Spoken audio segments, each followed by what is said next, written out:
Biar mau aja juga ada kinyoki. Sekali yang ada kayaknya di dalam kira aja. Jadi dia tak balik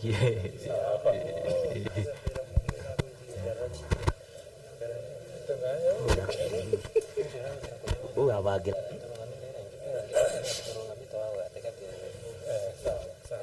Serikali itasimamia.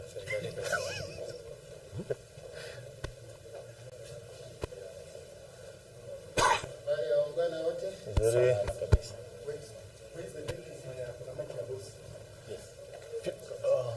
Purity.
Mwenda hizi ni mbuga huko pigwa iko sawa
That's now where the stands.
Shuri bikaliata na wara tu bikaliata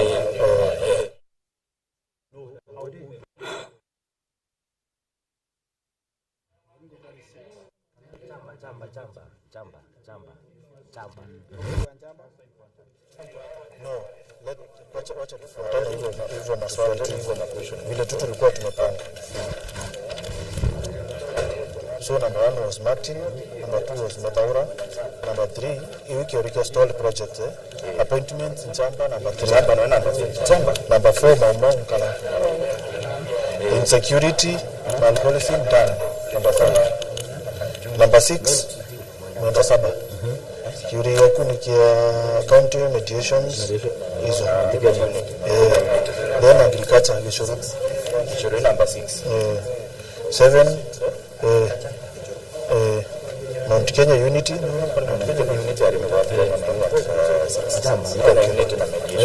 unashikana yote kwa yote. The mediation ya county tofauti na Mount Kenya Unity.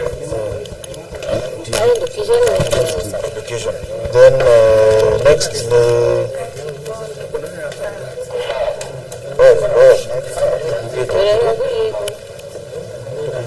this okay, you carry the education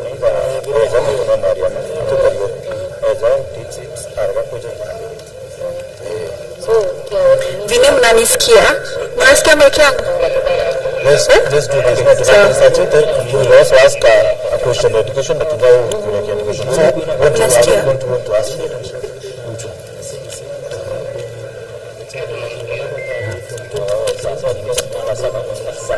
You mean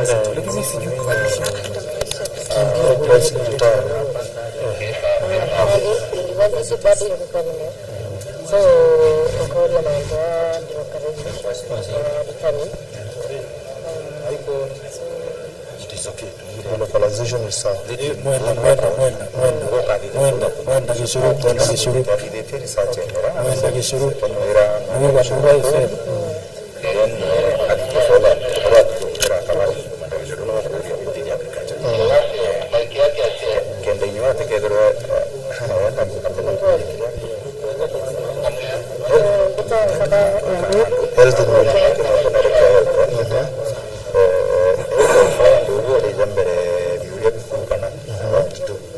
so you might skip your bills.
education.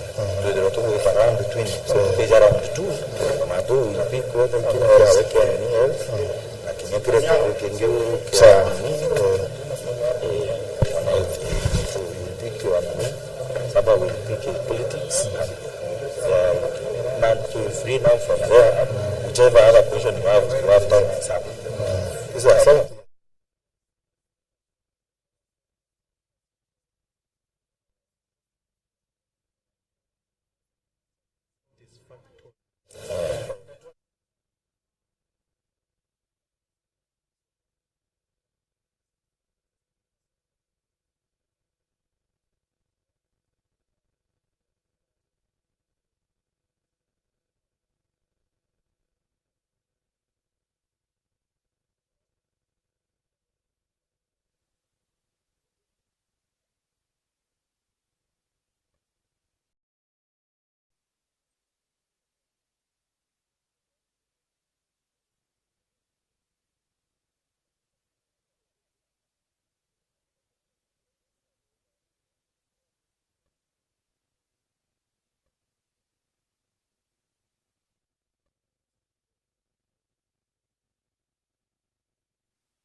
Confident. Yes. And now you should be more confident. Kabila wakati ulikuwa confident. Now, how long is the interview? We're trying 2 hours. Okay. Yes. No problem. Yeah. Haya, tuendelee namna gani? Okay. Niketi. Yes, please. Okay, thank you.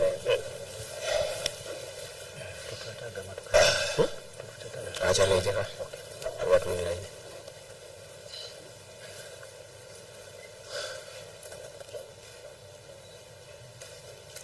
So, Your Excellency.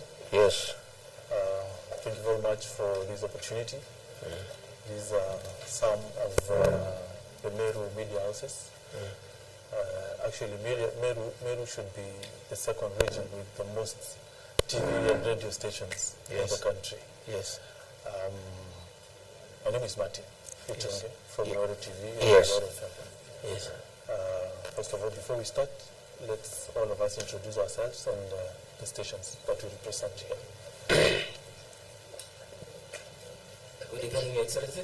Good evening. My name is Mwenda Saba from Meru FM, Media Arts Network Limited. Thank you. Evening, His Excellency. Majina ni Richard Mwenda Gishuru kutoka Muga FM.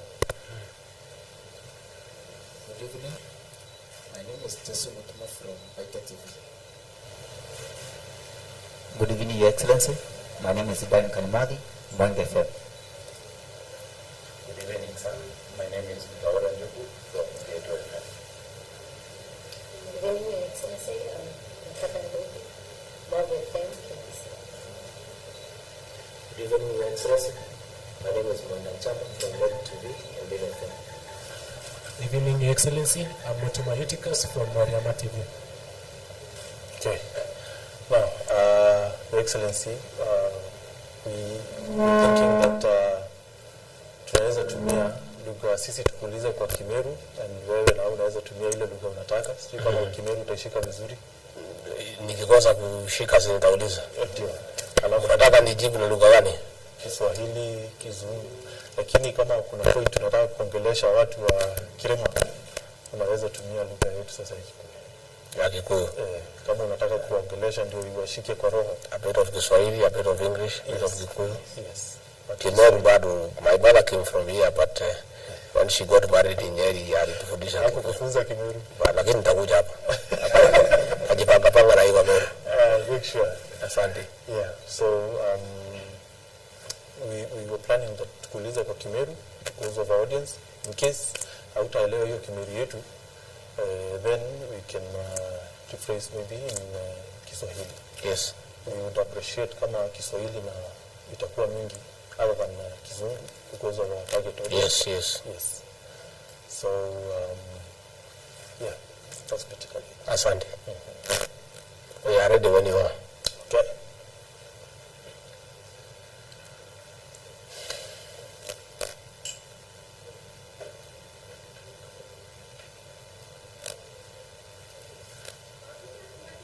Iko sawa? Check. Check, 1, 2, mic check. Say? Check, mic. Mic check. Check. Mic check. Mic check. 1, 2. Mic check. Mic check. Mic check.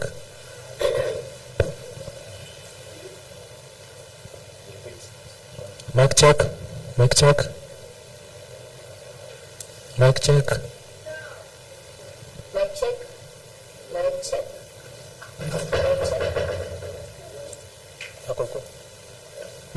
Mic check. Sawa. Sababu hapo.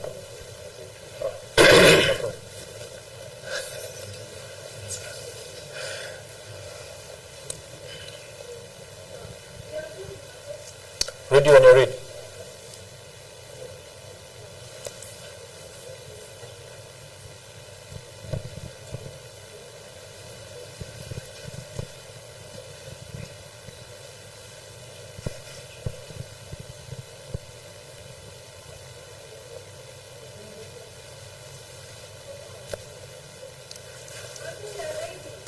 Okay.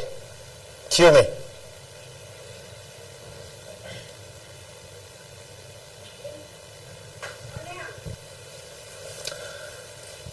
mutegeri wa Weru TV na muthikiri wa Weru FM ni tukutwetere twakaita kara yana yukinyanarwa aho tuketha tukiaraniria imukwe na munini wa rais Rigathi Gachagua kendethira tukimenya bura Kenya wita kaitene ka mantu mengine ya kwagwa kuma kire mantu ya uchumi mantu ya uremi mantu ya ukaria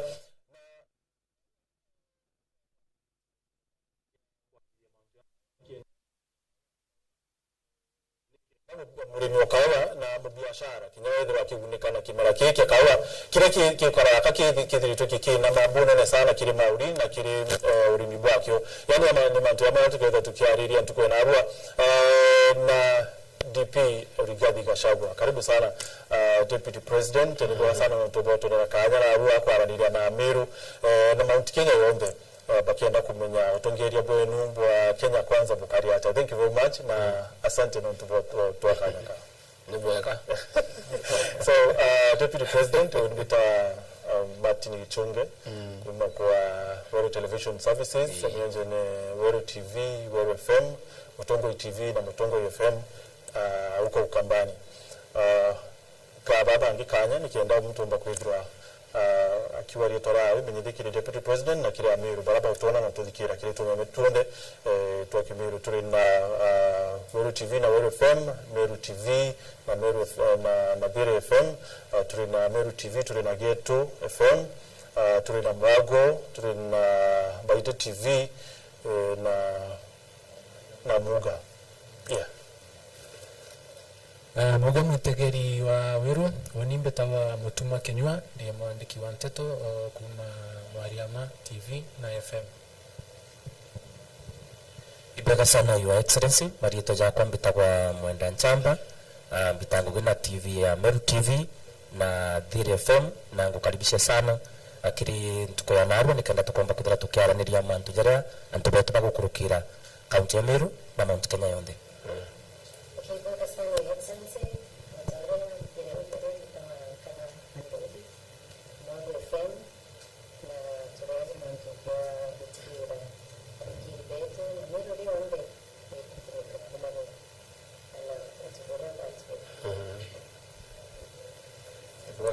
Your Excellency na dikiri wetu Amiru wetu wonde arabadi arabo tukiri yobadi tutago mudawara ndugu kumageto FM. Thank you hivyo sana Your Excellency bambere ndena ikana muno as a young journalist kugendekere panel eno tukreva interview nawe mbetawa Duncan Mwadhi kuma Kamina Kamonge FM kilomita 5 nto amyan uyo totowe kumenyata Rigi tipo miaka bandu na gwetigire totowe ariyetoru but karibu Meru. Ibwaga muno Your Excellency amebeta kwa Jesse Mutuma kuma Baita TV ningo kukwatwa ni muno Meru na ibwaga kinyano tubagocogora kuja Meru kagita tagaka nikenda tumba kwa alaniria na Meru na Kenya yonde karibu sana. Ibwaga sana Mheshimiwa Deputy President marieto ni Mwenda wa Gishuru kuma kwa Muga FM Media Services na igikeno muno kwithura na gwaja twaraniria na Meru tukuria biurio bacokeria na tukiumaje ingwitikia bakethiro banganiri also mpumete na ndutero nyiri ndikuigwa matha wa kumete na Meru lakini nani inyando kuma Meru ndigo tuikieni na rumoro bora Boga mono ketheka mono Your Excellency nimbo meta Media Max Network Limited radio gitagwa Meru FM ngwataniro ya Meru mbeta kwa Mwenda Sabamba Keyani na ndeta gipindi gitagwa Ntogo ya Kinyinga. Okay, thank you Deputy President. Ubere buru asante non tubawitikira kuja kwa rene na Meru atakurombera ntukwira na umekubali kuja kuongea na Meru. So Abiru bena mantu amengi sana tai bakwenda yedra ya kiarirwa na bumubu bwabo mantu kabomba kana mantu amengi ya Meru bakwenda kwenda ya kiarirwa. One of them ni mantu yedri to akitongethia mu Kenya wende na arari ndene Kenya wite kwa uchumi uchumi ni gwithire tubu itebone na sana na mu Kenya wende na kuimba effect tipo miakethra wenu miimba the effect ya uchumi sijui kama wewe una feel but kwa wale wa Kenya wengi wana feel hii effect ya gharama ya maisha imepanda sana. So Deputy President, Wakenya walipigia Kenya kwanza kwa misingi ya kwamba wako na imani kwamba uchumi itashuka. Lakini kwa wale wengi sasa hivi wanasikia kwamba hii finance bill ambayo inatajwa inakuja kuongeza zaidi gharama ya maisha, kwa sababu 16% itawekelewa kwa mafuta ya petroli na diesel. Unga bado wanangoja ishuke, wanasema bado haijashuka. So Deputy President, ni hakikisho gani unapatia mtu wa Mount Kenya East, Mount Kenya kwa jumla na Meru na Kenya yote kwamba serikali itaweka ahadi ya kuteremsha gharama ya maisha? Asante sana. Ya kwanza nataka niseme asante, natoa shukrani kwenu kwa kunipatia nafasi hii ya kipekee kuongea na watu ya Mount Kenya East, hasa watu wa hapa kaunti yetu ya Meru. Na nimefurahia sana kupata nafasi hii kwa sababu tangu nilipokuwa hapa mara ya mwisho sijapata nafasi nzuri kuongea na watu wetu wa hapa Meru County, hapa Tharaka Nithi, pale Embu. Na kwa hivyo mimi nataka niseme asante. Ya pili, nataka kuchukua nafasi hii kuwashukuru watu wa Meru kwa ile makaribisho wamenipatia tangu niliingia hapa jana usiku nikija kuongoza mkutano, kongamano kubwa ya kujadiliana mambo ya kahawa. Na mimi nikiwa hapa najisikia niko nyumbani. Ile ndugu yangu amesema mimi ni mtoto hapa Meru. Wengine wanaweza sema mimi nasema tu ndio nitafuta umaarufu. Lakini ukweli ni kwamba babangu mzazi marehemu Mama Kiriko Gachagua alizaliwa hapa Kibiricha. Halafu akaolewa na babangu kule Nyeri. Jamii yetu iko hapa Katheri. Kwa hivyo mimi nikiwa hapa niko nyumbani, na mimi napenda Meru sana. Na niko hapa mpaka siku ya Jumatatu. Sitoki hapa, niko nyumbani. Nikipata nafasi nitatembea hapa Kibiricha nionane na watu wetu, pitia Kaitheri kama nitapata nafasi. Kwa hivyo mimi najisikia niko nyumbani. Pia kabla sijajibu swali yako, nichukue nafasi hii kutoa shukrani ya kipekee kwa niaba yangu na mkubwa wangu kiongozi wa taifa Rais William Samoei Ruto, kwa wakaaji wa Meru, wa Tharaka Nithi na Embu, kwa vile walitushikilia, wakatupatia kura zaidi na wakatuongeza maombi tukakuwa washindi. Mimi nataka nichukue nafasi hii nikiongelesha wa Meru, wa Embu, wa Tharaka, wa Nithi kusema Rais William Ruto na mimi tuko na shukrani kubwa. Juu ya hayo wakatusaidia, wakatuchagulia magavana ambaye ni wa mlengo wetu, wakatuchagulia maseneta wa mlengo wetu, wakatuchagulia wabunge, ma-MCA. Kwa hivyo kazi yetu inakuwa rahisi. Rais William Ruto na mimi ni watu ya shukrani. Na kuna msemo wa huku kwetu Kikuyuni ya kwamba mazuri yanalipwa na mazuri na hawezi lipwa na ubaya. Na kwa hivyo ndio niko Meru, kwa sababu tuko na deni mingi ya watu hapa Meru, watu ya Tharaka Nithi.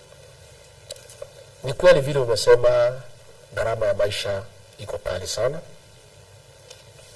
Na ukweli ni kwamba hata mimi nina hiyo ushuhuda. Na pia inaniumiza. Kwa sababu mimi ni kiongozi. Na mimi ni kiongozi ambaye naambatana na vile watu wangu wanasikia na vile wanafikiria. Tukiwa wa Kenya wale walituchagua hasa hapa Mlima Kenya, wanasikia ya kwamba gharama ya maisha iko chini, hata sisi tunasikia vile vile. Ukweli ni kwamba wengine wanatukachifu, wanatupigia makelele ya kwamba hatujafanya chochote. Ukweli ni kwamba sisi tuko miezi 8 ndani ya serikali. Na budget ambayo tunatumia mpaka wakati wa leo si yetu. Ilipangwa na serikali ya Uhuru Kenyatta ya mwaka wa 2022-2023. Kwa hivyo kwa yale mapengo iko katika uchumi, sisi hatuwezi laumiwa na mtu yote kwa sababu hiyo budget si yetu. Budget yetu ndio sasa tunapanga, ambayo itakuja pale bunge la kitaifa ipitishwe, na kutoka hapo kati ya mwaka 2023 to 2024 tunaweza kujibu maswali ya kiuchumi. Mimi mnakumbuka kama mliangalia televisheni, kama mliangalia runinga siku sisi tukiapishwa na Rais William Ruto pale Kasarani, nilipopewa nafasi ya kusema machache na kumkaribisha rais mpya aongeleshe Wakenya wakijua mimi ni mtu ya kusema ukweli, na mimi najulikana katika hii taifa ya Kenya ya kusema ukweli. Nilichukua nafasi kueleza Wakenya ukweli ya kwamba tumefika, na kwa ile mikutano tumefanya na maofisa kutoka National Treasury, tukakuta nchi imefilisika, haina chochote na karibu ipigiwe kengele. Tukakuta madeni ambayo ilichukuliwa na hiyo serikali iliondoka zaidi ya shilingi trilioni 9. Tukakuta ya kwamba serikali iliondoka ilikuwa nachukua mkopo kulipa mishahara. Serikali iliondoka ilikuwa inachukua mkopo kusaidia bei ya mafuta iteremke. Serikali iliondoka ilikuwa nakopa pesa kila pahali kwa mabenki na riba ya juu sana ya 14%. Tulipofika pale tukakuta nchi karibu imesimama. Na ukweli ni kwamba niambie watu wetu ya kwamba kama tungeendelea vile tulikuta, hii nchi saa hii ingekuwa imesimama. Hatungekuwa tunaweza kulipa mishahara, hatungekuwa tunaweza kuweka gari petroli, hakuna kazi yote ingekuwa ikiendelea. Na ujue mambo ilikuwa mbaya. Ukweli ni kwamba hapa Meru zile barabara zote zilianzishwa na hiyo serikali iliondoka, zote zimesimama. Kwa sababu wenye kupewa kandarasi hawajalipwa pesa yao zaidi ya miaka 3. Na hawajalipwa kwa sababu serikali haikuwa na pesa yoyote. Nchi ilikuwa imefilisika. Pesa kidogo ilikuweko kuliko kulipa makontrakta, ilipelekwa kwa ile mnyama alikuwa anaitwa BBI. Ikapotea kwa sababu hiyo BBI ilianguka. Pesa mingi ilitumiwa kuhonga machifu, kuhonga watu ya kanisa, kuhonga watu ya biashara, kuhonga MCA, kuwapatia magari ya bure. Pesa ambayo ingesaidia zile barabara zimekuwa hapa Meru, mwenye kandarasi alipwe aende amalize barabara, zilitumika kwa BBI. Pesa mingi zaidi ilitumika kwa hii project ilikuwa inaitwa Azimio, ya kujaribu kuuza yule mzee anaitwa Raila Odinga. Watu walikuwa na hongwa hadharani waunge huyo jamaa mkono. Lakini pia nashukuru watu wetu hapa katika Mlima Kenya, hata baada ya kukula hiyo pesa yote walikula, lakini wakafanya vile inatakikana, kwa sababu watu wetu wako na akili iko hali ya juu sana. Kwa hivyo tulipofika pale tulijiuliza tutafanya namna gani. Tukiendelea kukopa pesa tulipe mishahara, hii pesa italipwa vipi? Na ndio rais wetu akituongoza katika baraza la mawaziri akaamua ya kwamba lazima tuweke kikomo mambo ya kukopa pesa kwa mabenki hapa nchini katika riba ya 14%. Tukaulizana tutafanya vipi hizo barabara ambazo zilisimama siweze kuendelea, sisaidie wananchi. Project za maji zilisimama, tutafanya nini? Tukakuta wale mama na wazee wakongwe, wale wazee wamepitisha miaka 70, hawakuwa wamepewa ile marupurupu yao ya shilingi 2,000 kila mwezi miezi 8. Hawa ni wazazi wetu, ni wazee wetu, ni wananchi wa heshima. Lazima tungetafuta njia ya kutafutia hao zile pesa zao, waweze kununua dawa, waweze kupata chakula, waweze kuendelea. Kwa hivyo tulipofika pale tukakuta bei ya unga ilikuwa shilingi 230. Tukasema lazima tujaribu kuteremsha. Lakini sisi kwa sababu ni wasomi na sisi ni watu ambaye tumekula vitabu sawa sawa, wakati hapo mbele tukaangalia tukasema hii njia ya serikali ya kupatia millers pesa wapunguze bei ni uongo na wizi, kwa sababu hata walipopewa shilingi bilioni 8 wakaambiwa ati wauze unga shilingi 100.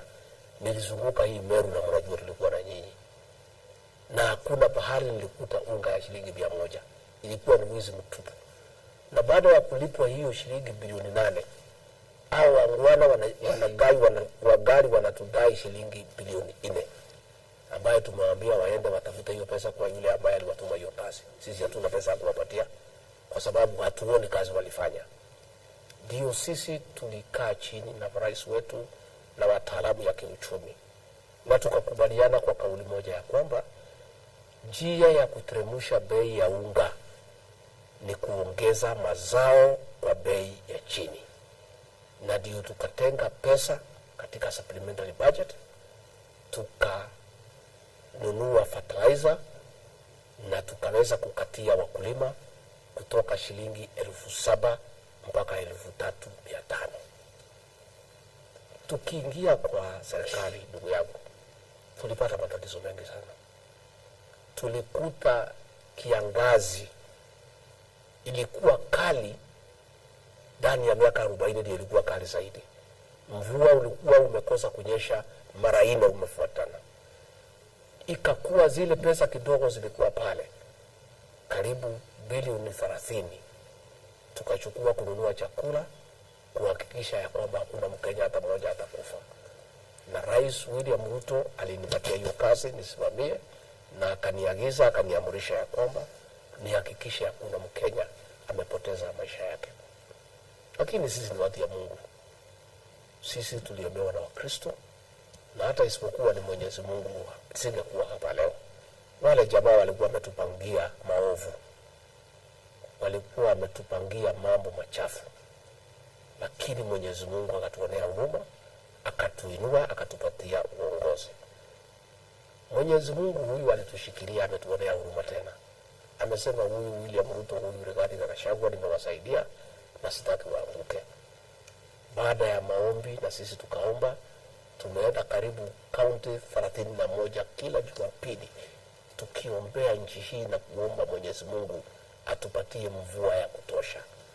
Naye Mwenyezi Mungu amesikia maombi yetu. Tumepata mvua ya kutosha. Tukiongea saa hii, wale wote walipanda mahindi na ile bolea ya 3,500 tutapata mazao ya kutosha. Na ningetaka nikuhakikishie ya kwamba ikifika mwezi ya 8, mwezi ya 9, mahindi ikikauka na itakuwa mingi sana. Hiyo ndio njia ya kuteremsha bei ya chakula.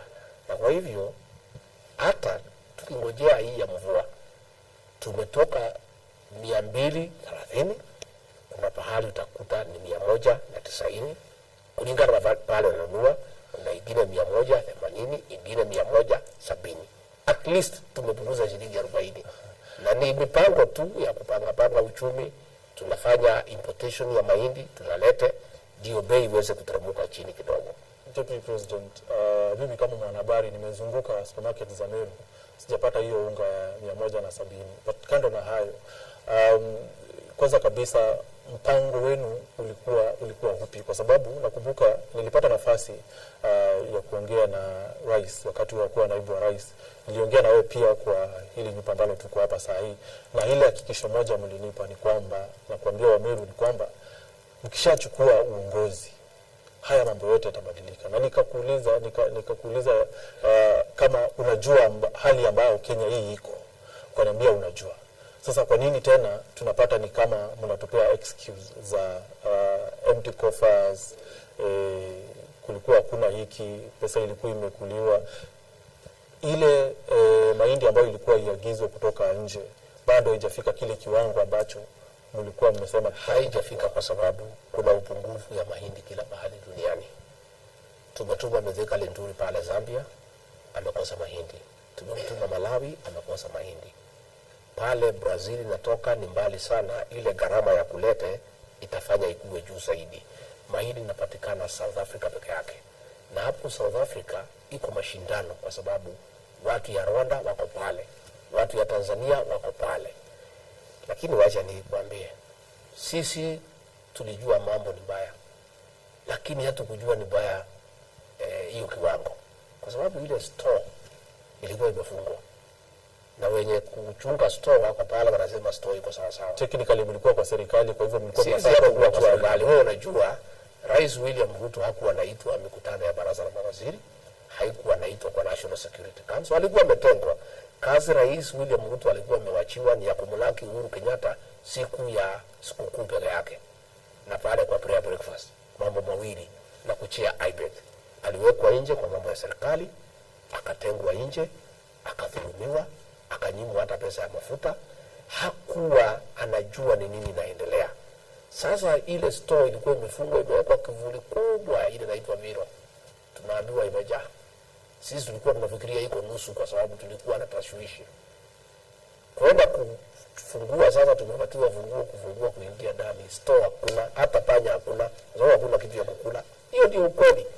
Na unajua sisi hatutaki tudanganya wa Kenya. Na ndio mimi niliongea pale Kasarani. Watu wengi wakanikachifu, wakasema mimi ni mtukutu, mbona mimi naanika Kenya mbele ya wageni.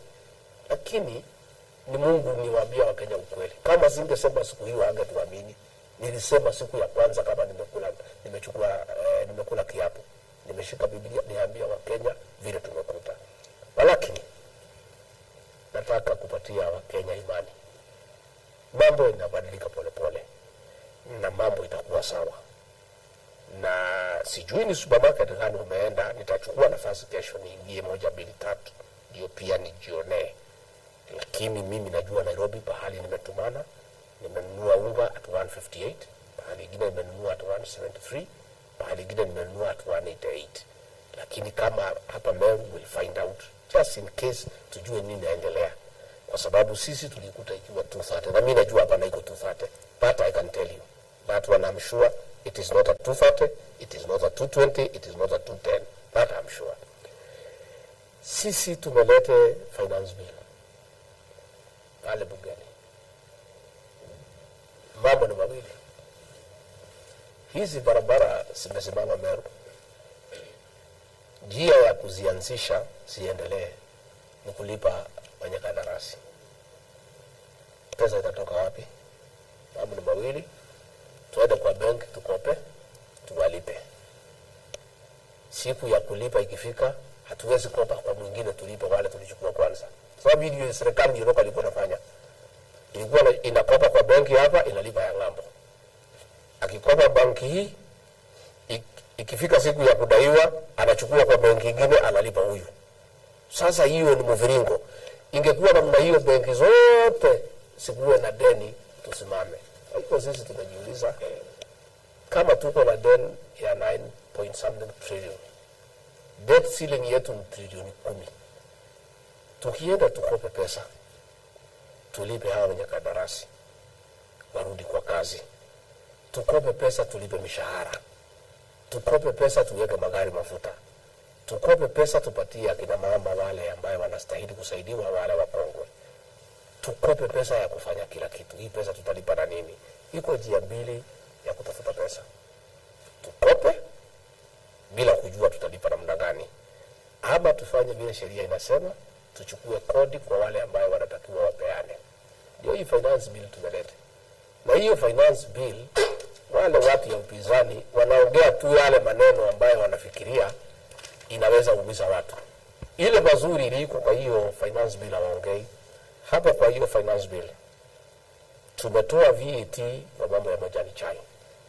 Ndio huyu mkulima ya majani chai hapa Meru, hapa Embu, hapa Tharaka Nithi, pale Nyeri, apate mazao mazuri zaidi, aongeze nguvu ya kwenda kununua unga.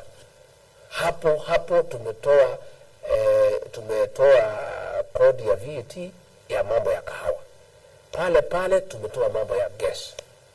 Pale wenye kukodisha nyumba, landlord, tumetoa ile tax ya nyumba from 10% to 7.5. Hayo hakuna mtu anaongelea juu yake. Wanaongea tu ile housing fund. Acha nimalize ile housing fund wanaongea. Hiyo housing fund ilikuwa project ya Uhuru Kenyatta na Raila Odinga ndiye alikuwa msaidizi wake. Ukiangalia katika video ilikuwa nasunguka jana, alikuwa pale akipigia debe akisema hii fund ni mzuri, watu watoe kodi, tujenge manyumba, ndio vijana wapate kazi. Leo ilikuwa 1.5%. Ni sawa tu, hakuna shida. Si walikuwa wanasema 1.5. Walikuwa wanasema 1.5, sisi tunasema 3%. Kwa sababu gani? Nikitembea hapa Meru leo asubuhi, niliamka saa 11 nikatembea mguu kwa hii town nikichukua maoni ya wananchi. Na pia nikitengeneza mwili kidogo ndio ikae sawa sawa. Nimekuwa na vijana wote wanalia mambo ya kazi. Niambia Rigiji, utusaidie kazi. Hii project ya manyumba iko na mambo mawili ya kusaidia. 30% ya hiyo project, umuhimu wake 30% ni wale watu ambao wanakaa katika vitongoji wapate makao, waishi kama binadamu, kuwe na choo, kuwe na maji, kuwe na hewa ambaye ni safi. Lakini ya muhimu 70% ni hao vijana wetu wapate ajira. Katika nyumba moja inajengwa na mafundi kuanzia 5 mpaka 8 pamoja na watu yao ya mkono. Hiyo ni karibu watu 15. Tukijenga nyumba ile tumepangia 200,000 per year, tutakuwa create karibu 3 million jobs kwa vijana wetu. Na sisi vile tunasema ni kwamba hao watu ya Azimio waache kuchochea wananchi na kuwadanganya kwamba kuna pesa watakatwa. Hawa watu ambaye ni mahasla, wakulima, mtu yeyote ambaye hana mshahara, hana kitu ya kukatwa, wale ambao watakatwa ni William Ruto, Rigathi Gachagua na nyinyi, kwa sababu mko na mshahara. Na ni sawa, kwa sababu hizi barabara tunajenga imekatwa watu wengine ndio mtumia kutembea. Kwa hivyo tunasema wale ambaye wameajiriwa watoe kiwango fulani, ndio hao vijana na hao wapate kazi, wakuja wasaidie kutoa. Kwa hivyo ningetaka kuambia wale watu ambaye hawana kazi, hawajaandikwa pahali popote, hawana ile inaitwa payslip, hawahusiki kwa hii maneno. Wenye hii maneno ni sisi, watu wale wanavaa tai vile mmevaa. Wale uso wenu unaonekana imenyoroka vizuri kwa sababu mnakula kitu mwisho wa mwezi. Mtupatie kidogo 3%, ndio hao vijana, na wengine ni wenu, wengine ni ndugu zenu, wengine ni watoto wenu, wengine ni majirani ambayo mnajua. Hata hao tuwatoe kwa barabara, wapate hata hao riziki, waweze kupata kitu kidogo, wanunue nguo, wanunue chakula, wapeleke watoto kwa shule. Hiyo ndio maana ya hiyo housing fund. Lakini watu kudanganya wengine ati hii kodi ya kuumiza Wakenya. Wakenya gani?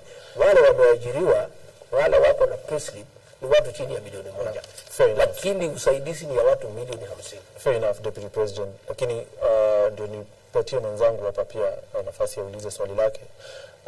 La mwisho kuhusu hii gharama ya maisha. Unajua wewe ni mwanabiashara, hilo najua. Na unajua ile kitu ambayo wanaitaga trickle down effect. Unajua mimi silimi majani, silimi kahawa, umepunguza kodi kwa hawa. Lakini sasa ile kitu ambayo inatoa affect kila mtu hii Kenya ni mafuta. Unajua sasa kama hii mafuta imepanda, of course kila kitu itapanda kwa sababu cost of production itapanda, kwa sababu mpaka stima zenyewe zitapanda kwa sababu mafuta imepanda. So I thought ile kitu ambayo ingefanyika ni kuongezea hii mafuta to 16% ya VAT, kwa sababu hii ita affect kila kitu. Umepunguza huku lakini umeongeza where it really matters. So kwa Mkenya wa kawaida hii haimsaidii. Hii ni jambo la muda kidogo sana. Kikwetu kuna msemo sijui vile Wameru wanasema mwedio dhakadasha hayana, ambaye anataka kurebeka. Saa ile huyu mama anajua kiji kwa rusa huko. Saa ingine iko uchungu lakini ndio akae mzuri. Unajua kama umeshafika pale kwa maternity, hawa mama wetu wakipata baraka ya watoto, iko duru wanapiga huko ndani kwa sababu ya ile uchungu. Ndio mwana ama mtoto apatikane. Mtoto akishapatikana iko ngemi, wanasherekea tumepata mtoto. Mambo yote mzuri iko na uchungu kiasi fulani. Na sisi tunasema hii uchungu kidogo wacha ikue kwa muda kuliko tukue na uchungu ya kuendelea milele.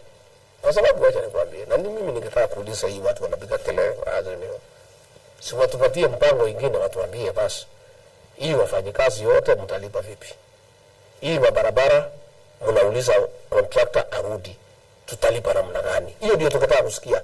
Sisi tunataka tukosoe, watu watukosoe. Watuambie hapana, hii vijana mnataka kuanzisha manyumba, mwatapatia ajira, muachane na hiyo. Tuko na njia nyingine mzuri sana vile hao vijana wanaweza toka kwa barabara. Lakini kila mtu anakubaliana na sisi. Vijana hawana kazi. Kila mtu anakubaliana na sisi. Sasa sisi tunasema tumepata njia vile tunaweza watoa kwa barabara wapate ajira. Vile sisi tungetaka kusikia hata kwenu, kwa sababu kwa hapo mnasema hii ni mbaya, bei ya maisha iko juu. Pia mniarifu. Niko hapa. Chukueni hii nafasi. Mimi ni naibu wa rais, nitafikishia rais wangu. Tell me, mniambie tu hapa. Ningetaka kuuliza nyinyi kwa heshima. Mko na mpango gani mnafikiria inaweza saidia tupate pesa ya kulipa hao contractor? Ndio barabara ziendelee, kwa sababu hapa Meru mnataka barabara ziendelee. Hawa kina mama wazee mnataka wapate 2,000 kila mwezi. Sisi hatuna pesa kwa sababu hii pesa inachukuliwa kwa watu. Kama nyinyi wenyewe kama wanahabari, kwa sababu nyinyi mnajua mambo mingi. Nyinyi ni wasomi na mnaongea na watu wengi, mmekula vitabu sawa sawa. You are knowledgeable people. Do you have any idea on how we can raise money so that all the stalled projects can be restored? Can you share with me what ideas you have on what to do with unemployment? I would like to know, as you criticize us, as you say tunaharibu ni sawa na tumekubali. Mimi tunasema iko shida. Sisi kwa akili yetu kidogo tunafikiria njia ya kumaliza hii shida ni barabara tunaenda. Sasa nyinyi, najua si kazi yangu kuuliza nyinyi maswali mnatakiwa kuniuliza. Lakini pia mnisaidie pia. Unajua ni mzuri nisaidike nikiwa hapa Meru. Kama mnaweza kunipatia idea 1, 2, 3 vile hao vijana watapata kazi, ningeshukuru.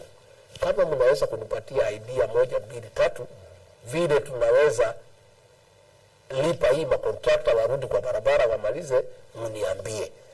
Na ningetaka kuuliza wale wanatupa chifu walikuwepo, hiyo bei ya maisha ilikuwa juu zaidi, hakuna chochote walifanya kwa sababu hawana idea. Sisi tumekuta vile walituachia. Tumefikiria tukienda hii barabara tutarekebisha. Wanatukachifu, wanatupigia makelele, lakini hawatuambii hapana, msiende hii barabara. Chukueni hii mpango, mtekeleze, hii bei ya maisha itaenda chini, hii vijana wote watapata kazi. Hata nyinyi sasa mko hapa, ningetaka mchukue nafasi hii along the way, sio saa hii mfikirie kabla hatujawachana. Lakini hapa kwa kamera wananchi wanaweza kusikia. Si kando. Hiyo utalipia consultancy. Wewe pia uko na jukumu. Wewe tunafaa kuwa na industries. Kama ndio hapa tunahesabu tuko na industries ngapi, naibu wa rais? Tunafaa kuwa na hizi ndio at least zi create ajira na pia value addition kwa hizi crops ambazo. Hiyo ni sawa. Badala ya kutumia mafuta. Mimi nimetoka kwa Komando na kahawa. Factory mingi hapa Meru na Embu zimefungwa kwa sababu ya deni. Wakulima waniambia tuwalipie. Nitatoa hiyo pesa wapi? Wewe unasema tujenge factory. Ndio, tutajenga na nini? Factory haiwezi jengwa bila pesa. Lazima tujenge hiyo factory ya kuandika wa vijana. Lazima tujenge. Lakini haiko kwa mpango wenu. Mpango wenu ni kujenga nyumba ambayo tutapata tena. Tunaenda pole. Tumeanza na nyumba. Tuko na mambo ya industry. Sisi na rais tumekuwa mambo, tumekutana na mabalozi, marais wamekuja, tunatafuta wekezaji wengi sana kwa mambo ya manufacturing. Na iko mambo naendelea. Unajua ni vile tu watu wanataka kuwa impatient. Mtoto hawezi zaliwa leo na aanze kutembea. Lazima tupatiwe muda. Tumeanza na hii ya manyumba, tuanze, ikianza kusonga tutoke hapo, tuende kwa viwanda. Tukianza kusonga tutoke hapo, tuende kwa ingine. Kama saa hii tumepata new financing model inaitwa PPP, Public Private Partnership. Ndio njia ya kujenga mabawa, dams ya irrigation. Kwa sababu sisi kama serikali hatuwezi kuwa na hiyo pesa ya kujenga hao madams. So tunatafuta wekezaji wakuje, tukubaliane, watujengee. Hiyo maji ikisabaswa, watu wanalipa ile pesa kidogo, tunawalipa kutoka hapo. Kwa hivyo iko mambo mingi sana inaendelea. Na mimi nimekuambia vizuri. budget yetu ya kwanza bado. Ile budget sisi tuko nayo ni ile ya Handshake Brothers. Hiyo ndio tunatumia kwa sababu tulikuta hapo na sheria na huwezi badilisha. Tulibadilisha tu kidogo supplementary, tutafute pesa ya chakula, tukatafuta pesa ya hustler fund. Mimi nikuulize hii hustler fund, hawa watu wetu walikuwa wanaumizwa na Fuliza kwa sababu interest rate ilikuwa juu sana. Tangu hustler fund ikuje, wale wengi wamehama Fuliza wako kwa hustler fund kwa sababu ile interest rate imeenda chini. Nyinyi mnaweza sema hiyo pesa ni kidogo kwa sababu nyinyi wadosi na nyinyi mko na pesa nyingi na mmevaa mzuri matai, mmevaa viatu ina shine na mnavaa vizuri. Sasa wale mama ya sokoni, hiyo 500 shillings inamsaidia. Mama anachukua 500 ananunua watermelon 3. Anakatakata, anauza 800 anabaki na 300. Hii hustler fund tumepata sasa, tumepeana karibu 28 billion. Na Wakenya ambao wamechukua hustler fund ni zaidi ya 14 million. Wale ambao wamechukua na kurudia ni zaidi ya milioni 8. Na ndio unaona watu wamenyamaza kwa sababu wewe ulikuwa shida yako ni 1,000 ya kuanzisha kazi yako. Imepatikana. Hiyo hustler fund haina kamati, haina chairman, haina secretary, hakuna mtu ya kuitisha hongo. Chairman ni wewe na secretary ni simu yako. Unauliza, unapata. Na mimi nikitembea hapa leo watu wananishukuru, nasema hata kama mambo ni ngumu tunashukuru hustler fund, at least tuko na pesa kidogo. Kama ni bodaboda naweza kopa 300 niweke mafuta nikimbie nipate 450 nilipe 300 nibaki na 150. Kwa hivyo kuna mambo mengi ambayo tunajaribu kufanya na tunang'ang'ana, hatulali, tunaweka bidii, tunaomba tu tupatiwe muda kidogo na tutafaulu na tutabadilisha uchumi wa Kenya na hii Kenya yetu itarudi kwa barabara vile Rais Mwai Kibaki alituachia. Asante. Thank you, Deputy President. Naitwa Mulaura Njogu like I said. Kwanza niseme kwa mila na desturi ya Wameru, ukitembea mahali mama yako ametoka you should be pampered. Sasa huko umetuambia before. Sasa tumejipanga au tupampa hiyo. Asante. Tumejipanga naye. Nitarudi tena, hakuna shida, mjipange. Hiyo next time. Nitarudi. Thank you very much. Swali langu ni about lakini tumejipanga na maswali tutakupampa naye. Sawa, hakuna shida. Na mapendekezo kutoka kwa walisenali. Swali langu ni about infrastructure, sana mabarabara.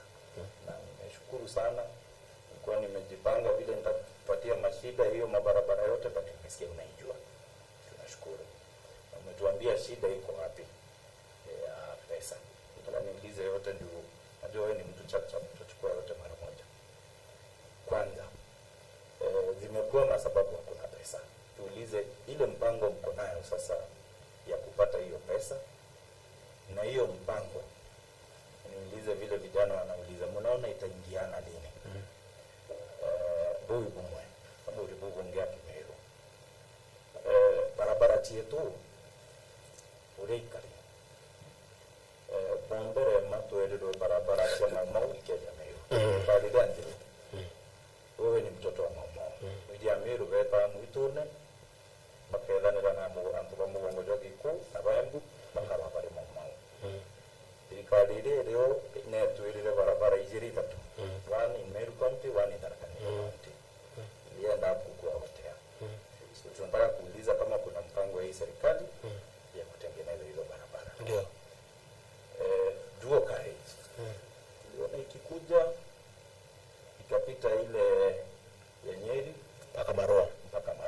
Najua phase 2 inakuja mpaka Isiolo. Sisi tunauliza na watu wametutuma tuulize. Hiyo loop ya dual carriage inaweza kuja pia ivute Meru County, Tharaka Nithi County na ikiwezekana pia majirani wa Embu County. Pili, tatu. Daraja ya Nithi.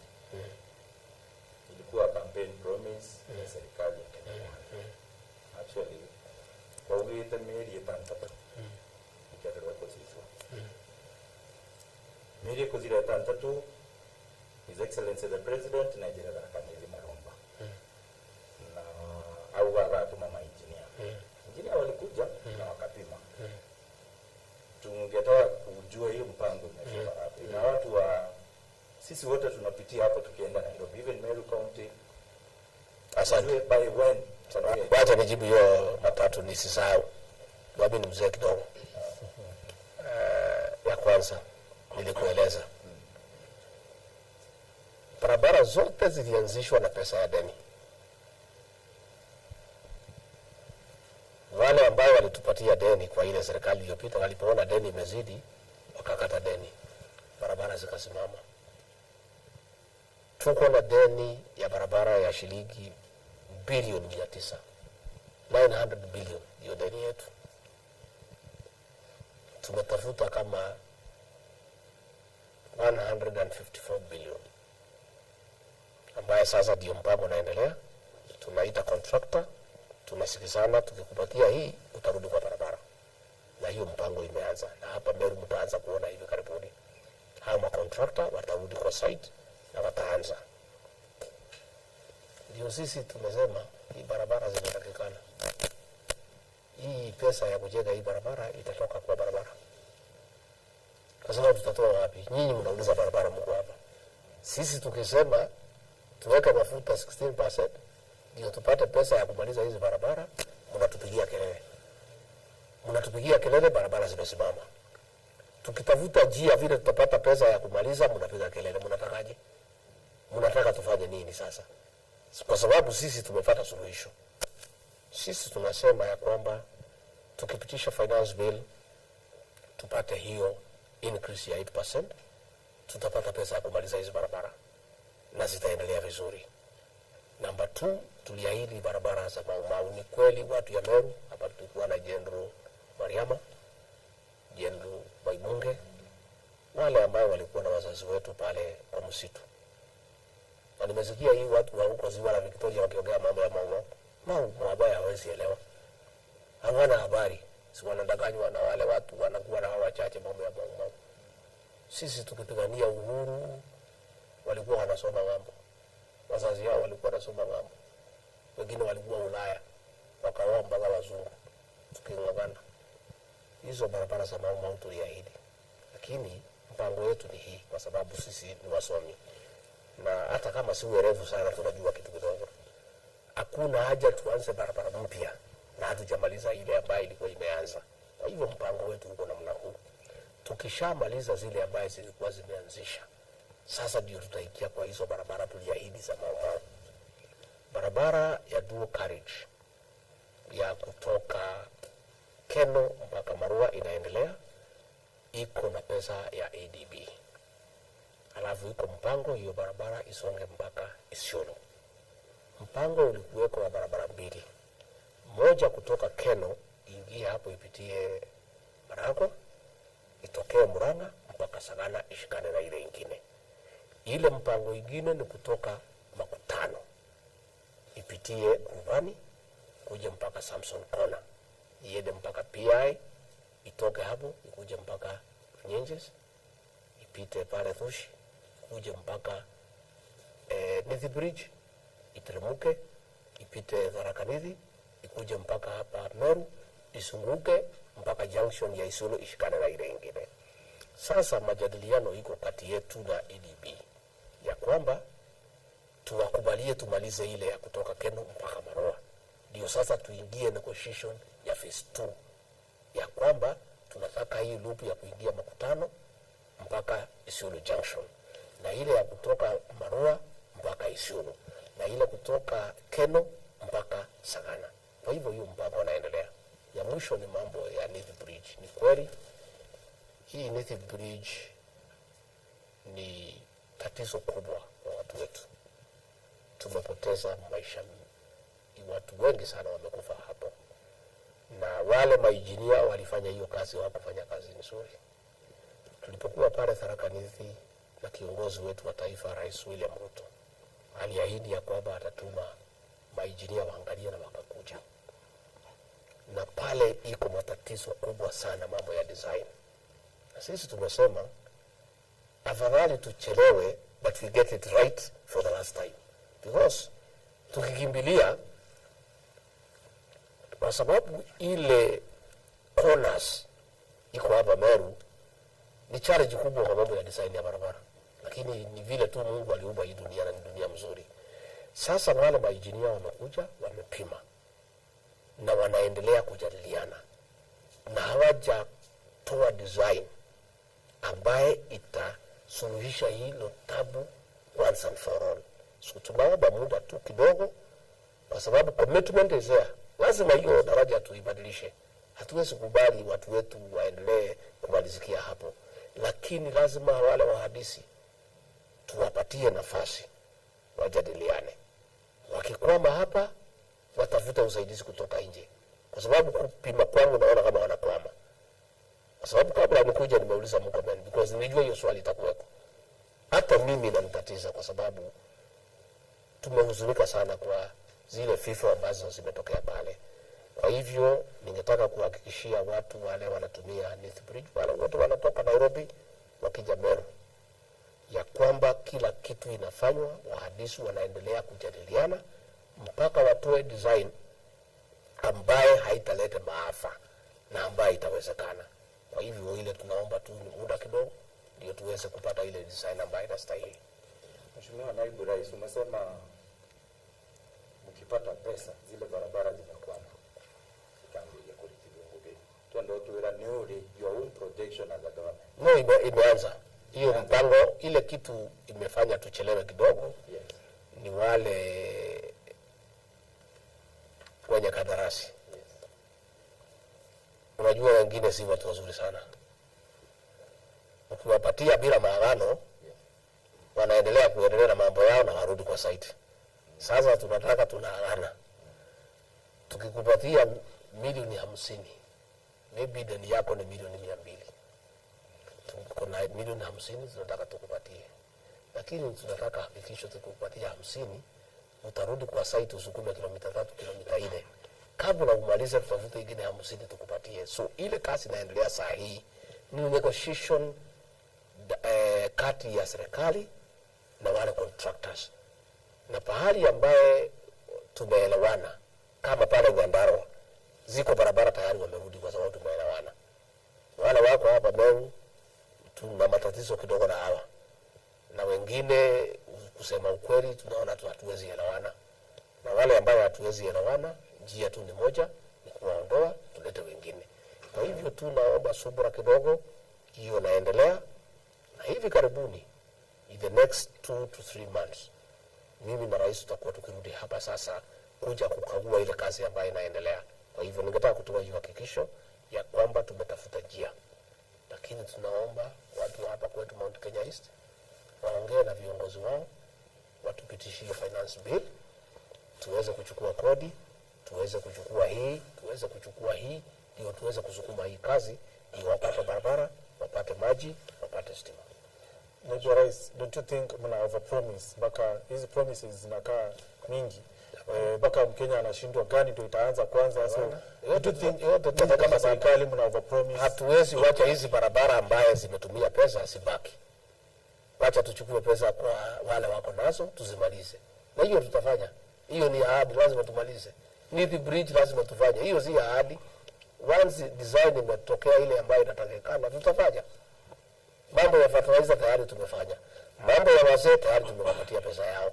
Ingine tumefanya na nyinyi mpongezi sisi. Sisi mnatukaza tu na ile bado. Na mimi nimekuambia budget yetu bado. Yetu ni hii sasa inakuja. So ngoje hii yetu budget tutafanya kazi gani sana mtapunguza na 300 billion. Sasa hii mmeongezea kuliko vile ilikuwa kwa serikali. Tumepunguza matumizi na 300 billion. Na hii matumizi si kusimamisha barabara, si kusimamisha maji, si kusimamisha stima. Ni yale maneno ambayo ni raha. Kutembea ng'ambo, kukaa kwa mahoteli, kukaa kwa masemina, chai, magazeti. Sasa haiko makosa gani tukipunguza hiyo? Pia kwa sababu madeni ni mingi, tuokote kidogo ile tutaweza kwa Wakenya, tulipalipe hii madeni, tukilipa polepole, ingine tukisongesha ile kazi ambayo imesimama. Ukweli ni kwamba ndugu yangu, tulipata nchi ambaye karibu ipigiwe kengele kwa deni. Hiyo ndio ukweli. Kwa sasa unajua dawa ya deni mmepunguza matumizi. Dawa ya deni rais ametembea nchi mingi sana. Sasa yake unajua ya rais sio ile ya kwenda kutembea, ati kwenda kupumzika. anaenda kutafuta pesa, anaenda kutafuta wekezaji. Lazima utembee kwa ile safari ambayo italeta maana. Na tumekubaliana na yeye, mimi nikienda pale nikimsindikisha kila siku, mimi namwambia uhakikishe umerudi na kitu. Kuna ambassadors hapa wachukua na nikienda kumulaki pale akiteremka kwa ndege yake, nikimsalimia, umeona hapa, nikimnongozea, namuuliza umekuja na kitu, aniambia nimekuja na kitu, nitakueleza. Hiyo ndio kazi tuko naye.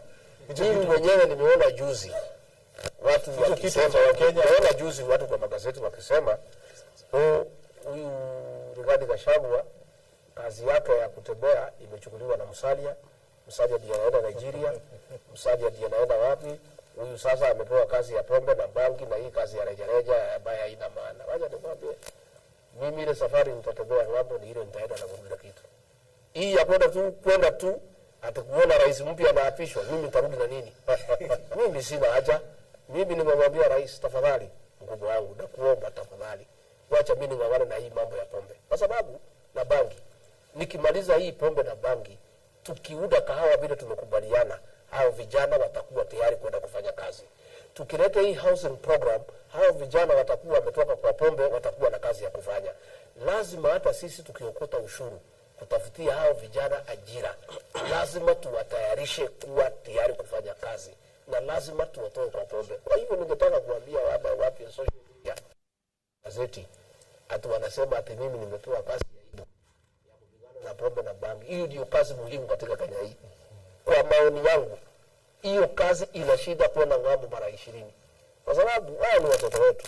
Na wao wanajua ukweli ya kwamba ile pombe ambayo ni sumu ilipangwa na ile serikali, na hivyo rais ikaletwa hapa katika mlima Kenya. Tutakuja kuongelea hilo swala la pombe kwa sababu liko katika maswali yetu. Lakini kwanza nimeshukuru, tumesema tu 3 months. Wacha tuanze countdown. Sawa. Tunashukuru hizo mabarabara. Tutatembea pamoja. Acha nipatie mwenzangu aendelee. Naona mnaruka huyu mrembo. Wacha ubaguzi. Mrembo pia yote kuna shida mkiniuliza maswali, wacha huyu aulize. Kwa nini nyinyi wadoru hapana leta hiyo maneno?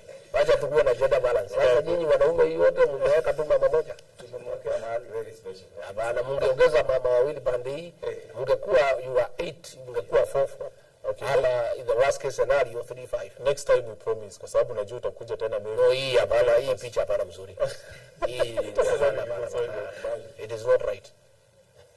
Thank you, sir. Bitawa kada na linge na lishokia kwa Mau na son of Mau. Tudirete kiredi tarire andiru o ikongwera ya ntuku ya sherehe ya andiru. Kido wantu wa Mau bagikira mawirane na tuzoza inga. Tutirenge na kuna serikali ya Kenya Kwanza. Mubanga tukwena tuzo kulikana na barabara ndio shauri especially huko ni Kenya na kilio no giti na mbele kabisa. Asante sana, hilo ni swali nzuri sana. Jambo la Mau ni la kuhuzunisha sana, kwa sababu vile unajua wazazi wetu wangu walikuwa pale msituni. Tulikuwa na Babunge, tulikuwa na Mariama, tulikuwa na Dedan Kimathi, tulikuwa na General Karifa, tulikuwa na General Stanley Matenge, tulikuwa na Field Marshal Muthoni, walikuwa pale. Na baada ya kupigania uhuru, walipotoka msituni wakaambiwa ya kwamba hawezi pata kazi kwa sababu hao bado soma. Watoto wao hawakuwasomesha, wakaambiwa watoto wao hawezi pata kazi. Zile kazi zote zilikuweko zikachukuliwa na wale watu wanaitwa home guards, wale ambao walikuwa wanashikana na mbeberu kuua watu wetu, wale ambao walivamia mabibi ya Mau wakiwa msituni. Hawa ndio walifaidika na wakagawa Kenya. Kulikuwa na pesa ilitolewa na serikali ya Uingereza 30 million sterling pounds ya kununua mashamba ya settlers. Wale wazungu walikuwa wamenyakua mashamba, wakasemekana walipwe kwa sababu ni yao, na ni sawa. Alafu hiyo mashamba igawiwe watu ya Mau. Lakini wale wazungu weusi walibadilisha yule mbeberu. Hiyo mashamba yote wakachukua, wakakatakata, wakajipea. tukiongea leo wako na mashamba maelfu ya maeka inatembea swara. Hakuna mtu nalima, hakuna chochote nafanyika, lakini Mau na watoto wao wanazikwa katika kaburi ya umma. Hili ni jambo lazima tulizungumzie. Hawanipendi mimi kwa sababu ya kuuliza mashamba ya Mau ilienda wapi. Na nitaendelea kuuliza kwa sababu ilikuweko na tuko na records za kutosha ya kwamba Muingereza alitoa mashamba ya hao watu. Lazima tufuate haki ya watu ya Mau na watoto wake, mimi nikiwemo. Hata mimi nitafuata shamba yangu ile baba yangu angepewa, kwa sababu alikuwa msituni na hakuna kitu alipewa. Ile alipata kidogo aling'ang'ana akanunua shia ekari 3. Mimi sasa nikipita naona wale watu home guards, wale ambao walikuwa wananyanyasa watu wetu, wale ambao walikuwa wanaua watu wetu. Mimi niko na kashamba kidogo nilipatiwa na mzee ambaye alinunua, sio ile alipewa, na hawa wako na maekari maelfu na maelfu ambayo watumii. Tunasikia vibaya sana. Mimi niseme tulikuwa pale kwa mazishi ya Field Marshal Muthoni Kimathi ambaye ni mke wake Field Marshal Dedan Kimathi wa Shuri, ambaye alituongoza sisi zote katika vita ya kupigana na mbeberu. Na wale Mau walikuwa pale, wameuliza rais wangetaka wapewe nafasi waende pale Kamiti Maximum Prison. Wako na hakika wanajua pahali mifupa ya Dedan Kimathi itapatikana. Na Rais William Ruto amekubali. Hata yule mtu amechelewa kwa hiyo kazi ni mimi, kwa sababu kazi nataka nifanye ni vile nimekuwa na kazi mingi ya pombe na bangi na nini na kahawa, nimekuwa na kazi mingi sana. Ningetaka kuita hao majendo wale wanasema wanajua pahali Kimathi alizikwa, niite mkubwa ya magereza, tusikizane, tuwapatie miezi miwili. Mimi yeye nitafute nyumba hapo Kasarani, hapo iko manyumba mingi, kutoka mfuko yangu niwalipie hao watu Mau. Wakae hapo, waamuke asubuhi, tutafuta basi waende Kamiti. Watafute siku watapata watu ya Kimathi wako, DNA ifanywe. Tukihakikisha hiyo mifupa ni ya Dedan Kimathi, basi tumpeleke tumzike kwa heshima. Hiyo tutafanya. Ile tutafanya ni kwamba hatuwezi sema tunaweza saidia watu wote walikuwa msituni kwa sababu shida iko mingi. Ile tunataka kusema kama hapa Mlima Kenya, kila mtu hapa in one way or another ni mtoto ya Mau by relationship.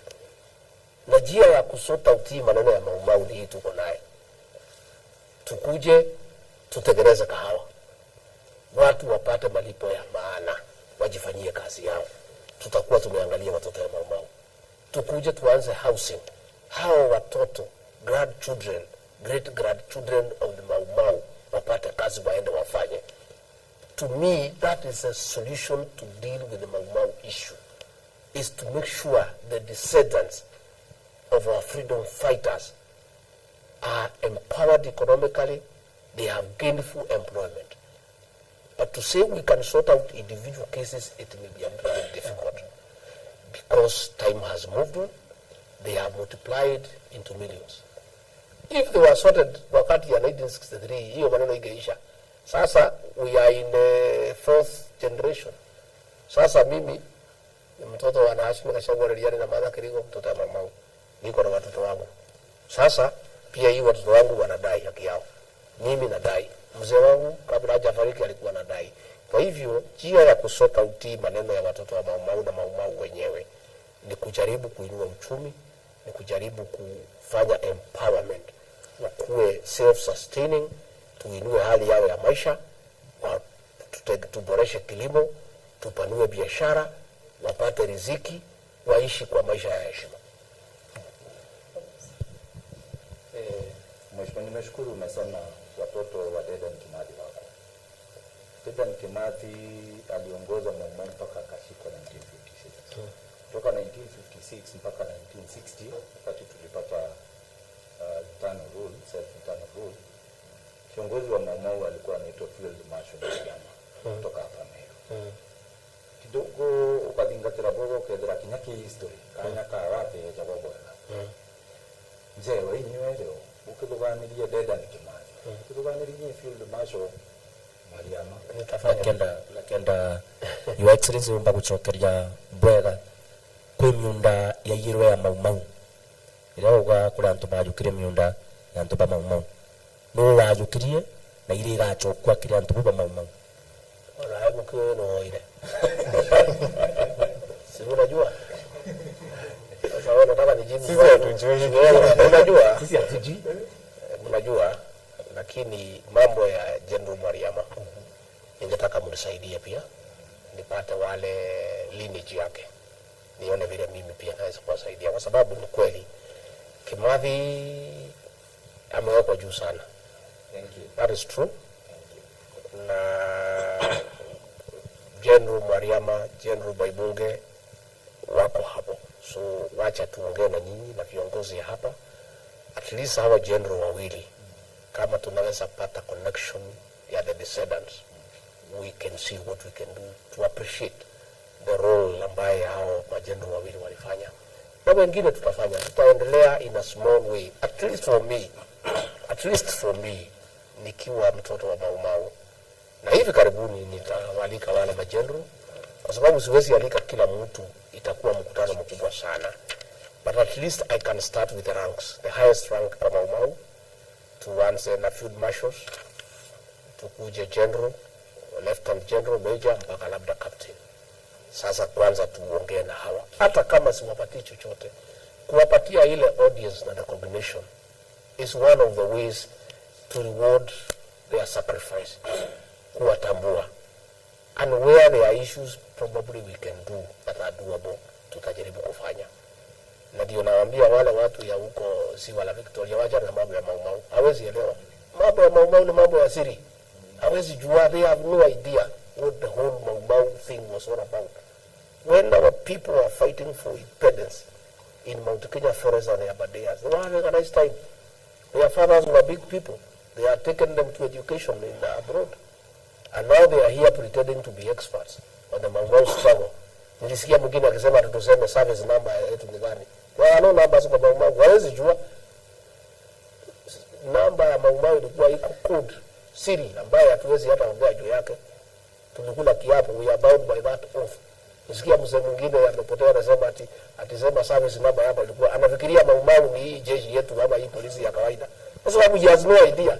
Anapewa vitina hapo na ile watu wanamzunguka, anaanza kuongea, anaita press conference kuongea mambo ya Mau. Mambo ya Mau ni mambo ya siri. Na ndio mambo mingi hata hatuwezi zungumza hapa kwa sababu sisi tulikula kiapo ya kuweka siri. Na sisi na Mau walikuwa naongea usiku na kupanga mambo yao. Na ndio walikuwa hawana chochote. Mzungu alikuwa na ndege, alikuwa na guruneti, alikuwa na bomu, alikuwa na bunduki, alikuwa na magari, alikuwa na askari, lakini Mau walikuwa na kapanga tu and resolve for freedom and getting our land back. And the most unfortunate thing, the Mau ilikuwa naitwa Land and Freedom Army. Tulikuwa tunafuata mambo mawili, uhuru wetu na mashamba. Uhuru tulipata, mashamba bado. So the war was successful 50%. Lakini si makosa ya Mau. Mau walideliver mashamba, wakadeliver uhuru. It was a betrayal. The Mau fighters were betrayed by the new black colonialists who never even participated in the struggle. None of them was in the forest. They came and took over leadership and they betrayed the Mau and their cause. You know, Deputy President, vile unavyo drive a point, feel ni kama bado you're still bitter about the Kenyatta family. Kama anajaribu kutikot, you're still bitter about familia ya Kenyatta. You're still bitter about Raila Odinga. Wewe bado uko na hasira na wale watu ambao mlikuwa mnashindana nao katika uchaguzi. Kuongea ukweli ni hasira. Sasa wewe umeniuliza mambo ya Mau. Si lazima nikwambie pahali shida iko. Mimi sijui kama hao walichukua hadi unajua ni nani. Wewe ndio unasema, sio mimi nasema. So wacha nikwambie. Kuongea ukweli si hasira. Unajua hapo ni watu waelewe nini. Mimi ni mtu wa kusema ukweli. I'm a truthful man. People mistake truth with bitterness. Mimi nikikwambia tulikuta nchi imefilisika, that is not bitterness, it's the truth. Nikikwambia huyu mzee unasema anaongea mambo ya Mau at service number hajui, that is not bitterness, it's just the truth. People mistake truth with the bitterness. How about sisi tumetoka maombi pale, wewe kwa serikali, kwa sababu serikali uharakishe hii maneno badala ya kuwataja. Nyinyi ndio mmeuliza, kama hamngeuliza sisi ndio juu yake. Mimi ngoja, nilikuwa nimekuja tuongee mambo ya uchumi na kahawa. Sasa mmeleta mambo ya Mau. Sasa mnataka ninyamaze, siwezi kujibu nyinyi. So kama hamtaki tuongee hiyo topic, unajua mwache kuuliza. Tupe way forward badala ya kuturudisha pia tena nyuma kwa wale watu ambao hawajui. Lakini nikuulize, tukienda kwa daktari, tuambie huyu field marshal atasaidika namna gani kupata shamba? Kuna shamba la serikali mahali, ama labda kama wale ambao unasema walichukua haya mashamba, kuna kitu kwa serikali inaitwa kuchukua kwa lazima, compulsory acquisition. Serikali inaweza chukua ikapatia hawa watu mashamba kwa sababu wako wanajulikana, familia zao wanaishi in abject poverty. Mimi nakwambia, ukienda kwa daktari ukiwa mgonjwa, ndio daktari ya kutibu lazima kwanza diagnose what is ailing you. So hatuwezi ongea suluhisho bila kusema pahali shida iko. Basi tuseme pahali shida iko ndio tuongee suluhisho. Hii shida labda kila mtu anaijua. So acha nikwambie, sisi compulsory acquisition lazima tuwalipe. Saa hii unajua pahali uchumi iko. Ukifanya compulsory acquisition unalipa value, present value, na unaongeza 15% kwa sababu ya kuchukua kwa lazima. It is very painful for us kulipa mashamba ambayo iliibiwa kama Mau. Tuchukue pesa ya nchi hii, tulipe tena wale waliiba hii mashamba. Sasa hiyo tutaanzia wapi? Kwanza tu start with hiyo pesa hatuna. Hata kama tungekuwa nayo, nafikiri ni jambo la kuhuzunisha sana. Mbona kwamba nyinyi mmeibia Mau mashamba, alafu tukuje tuchukue tumulipe tena pesa? Mbona walipo? Sasa nakwambia, unajua sheria, unajua nchi pia nchi ya sheria. Sasa sisi na Rais William Ruto pale Kasarani tulichukua Biblia ya kulinda katiba. This country is a country of the rule of law. So kumaanisha hawa watu bado wataendelea tu kungoja. Nasema we need a conversation. Na ndio kila wakati tukifungua hii debate mnaniambia ampita. Mimi naongea on behalf of the Mau kwa sababu I'm one of them. And it's not bitterness, it's just being truthful. Ni kusema tu ukweli, kwa sababu lazima hii ukweli usemwe. Kwa hivyo tutaendelea na mazungumzo na mkiuliza tutamjibu. Thank you Your Excellency. Marieto japa pita kama Chamba, Meru TV, Lila FM na mbele manjuki ya kanyaga kancho kiri thirikari ya Kenya Kwanza nkatho muno ntuba appointment ira bombita kwethera bukithithia muno rutererwa Mount Kenya East muno Meru County, Tharaka Nithi na Embu. Your Excellency, atuba baingi muno ibare na wirigiro bubu ingi muno barabara nyuma yenu bweta bukiberaga washindwa nyombe baba ina ikaro bibingi na ripoti ile ya link last week antu baba ingi bari ugaome Mount Kenya West ni akamatria appointment nyingi muno kurukia Mount Kenya East na compared ya county ya Meru ugeta gicigo mbunge ga South Imenti kyo gicigo mbunge kiragia atongeretie muno kiri kuringana thirikari ya Kenya Kwanza kura na candidate wenu Mheshimiwa Mwitio Kalara na atsindirwe na hapo chindwa muongera na hapo gutianto arekwa appointment ichi ayejanirwe na imuntu thoni atubara ba South Imenti bakaigwa kaba atigiro nyuma ubango juen kura appointment inge county Meru bakuthira kirigira kana Mount Kenya East kana appointment ichi arekiri. Tangu tupate uhuru hakuna serikali nyingine imeangalia Mount Kenya East kuliko serikali ya William Ruto na Rigathi Gachagua. Nilipokuwa hapo wakati ya kampeni wamego waliniuliza kila wakati ya kampeni ikifika tunaondoanga mlima tunasema sisi ni kitu kimoja. Kampeni ikiisha mlima inarudishwa, Mount Kenya East inasaulika. Nikapatia watu ya Mount Kenya East hakikisho kwa niaba ya Rais William Ruto ya kwamba hatutarudisha mlima na mtaangaliwa vilivyo. Wacha nikwambie vile mmeangaliwa. Waziri wa kilimo, na kilimo ni maana sana kwa watu ya Mount Kenya, ni Mithika Linturi. Waziri wa usalama wa nchi na utawala, ile serikali yenyewe ile inaitwa deep state na system, ni Professor Kithure Kindiki. mkuu wa sheria wa Kenya anaitwa Justin Bernard Muturi, mtu hapa Embu. Katika kila kaunti mko na waziri. Tukuje kwa mambo ya maps. Hapa Meru mko na wawili. Gitonga Mugambi wa pale wizara ya climate change na msitu, na huyu kijana ya hapa Tigani ya Kimeli tumekuwa naye hapa kwa mambo ya kahawa. Nashukuru. Juu ya hayo mmepata CS hapa. Nashukuru. Ambaye anaitwa Gitonga. Na jina lingine ngumu to something. Hapo hapa Imenti North Lempangu. Pale Faraka tuko na Beatrice Nkatha. Hapo pale katika treasury pale pesa iko. Pale Embu tuko na Mchiri. Hiyo si mmepata. Mmepata CS, mmepata PS. Hapa Meru. Mliniuliza swali hapa, mtafanyia nini Kinoti? Mliniuliza hapa.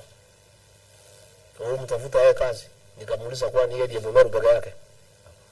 Kazi ilikuwa ya Kinoti. Tumeinua juu. Tumepatia nyinyi watu ya Imenti.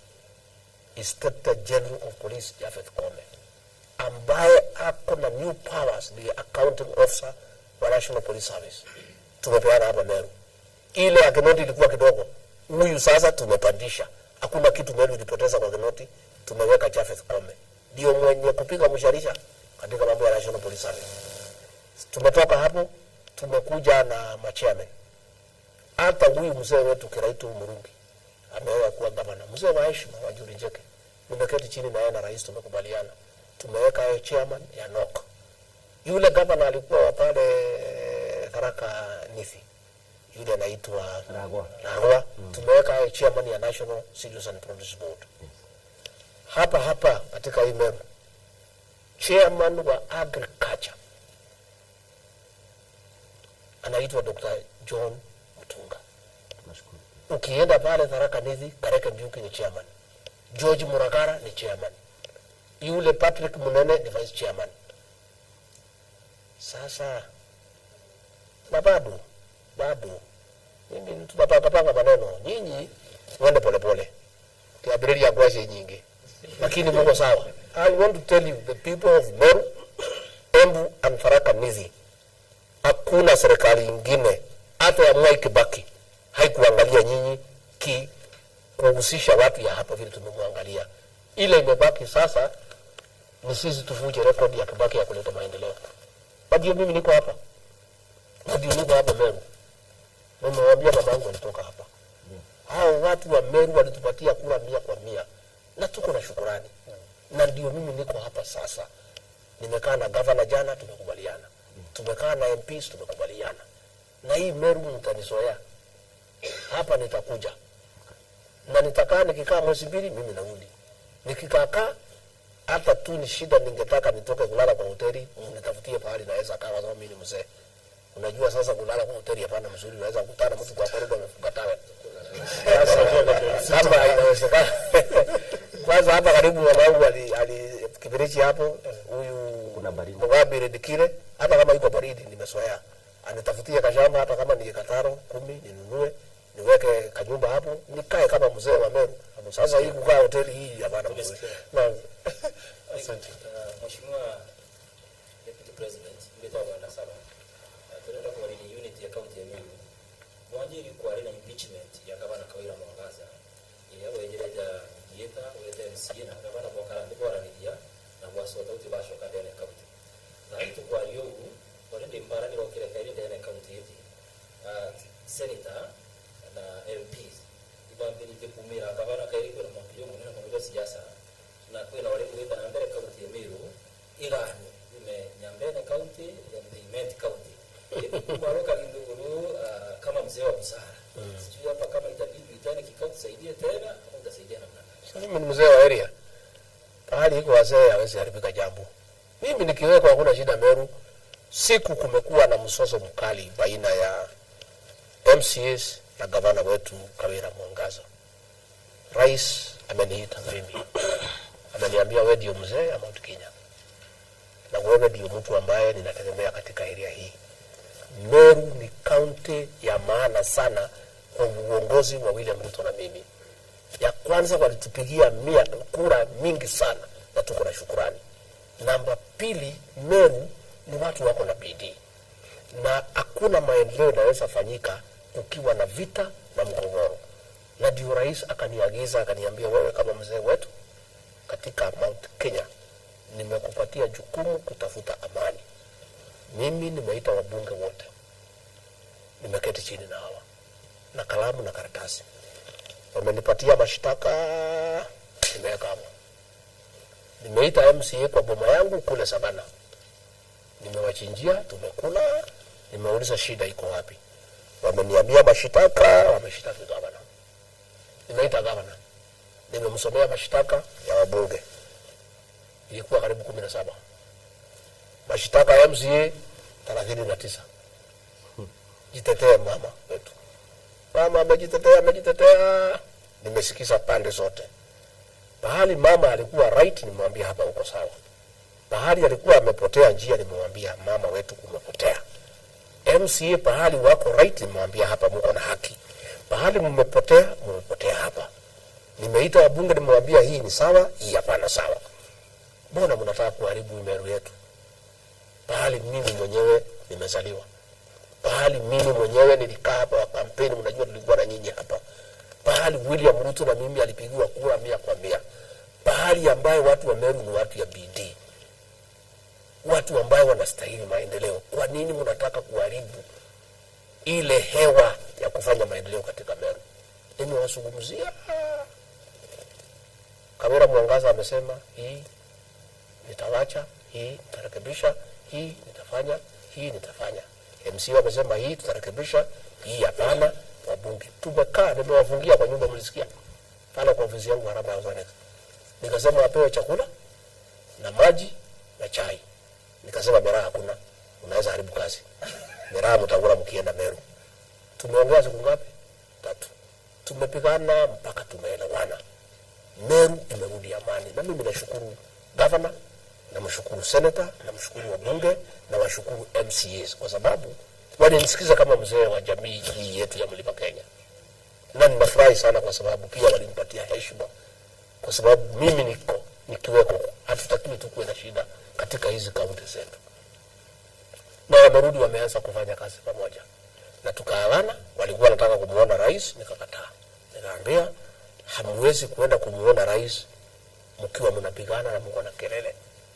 Kwa rais ni Ikulu, ni pahali ya kutafuta maendeleo. Sio pahali ya kwenda kumaliza fitina na kufanya kesi. Pale kwa William Ruto unatakiwa ukienda ukipewa dakika 10 unaomba barabara, maji, nini. Sasa nikawaambia nyinyi mnataka rais akuwe mzee wa nyumba 10. Ati aende kusikiza mgongano wenu. Hiyo ni kazi yangu. Mimi ni mtu mdogo. Mimi ni mnyonge. Hiyo ni kazi yangu kama mtu ya mkono ya Rais William Ruto. Sasa tulikuwa tumengojea nipeleke delegation ya gavana, MPs, MCA. Tena nimesikia wameanza kugombana. Lakini hakuna shida, mimi niko. Nimeita gavana na gereza yake. Wabunge wamenyeleza yao. MCA 7 wamenyeleza yao. Wale 60 yao. Jana nimeongea na wabunge Aburi. Nimemwambia Aburi pole. Gavana nimemwambia pole. Mwache nimalize hii mambo ya kahawa. Na msilete hiyo mgogoro hapa kwa kahawa. Mkileta nitafukuza nyinyi na nitashtaki nyinyi kwa Meru. Wote wametii. Sio tumetulia. Tunarudi hapa na rais siku ya Ijumaa. Na mambo ya maziwa ya cooperative. Kwa sababu sisi tunapenda Meru sana. Na mambo ya hapa Meru ni ya maana sana kwa Rais William Ruto na mimi. Hasa mambo ya kuinua kilimo. Tunakuja hapa kuwa na mkutano na wakulima wa maziwa siku ya Ijumaa. Nimemwambia hao viongozi wetu tusiposikizana rais hawezi kuja pahali kwa mgogoro. Kwa hivyo lazima mkuje tutatue kabla ya rais kuja hapa.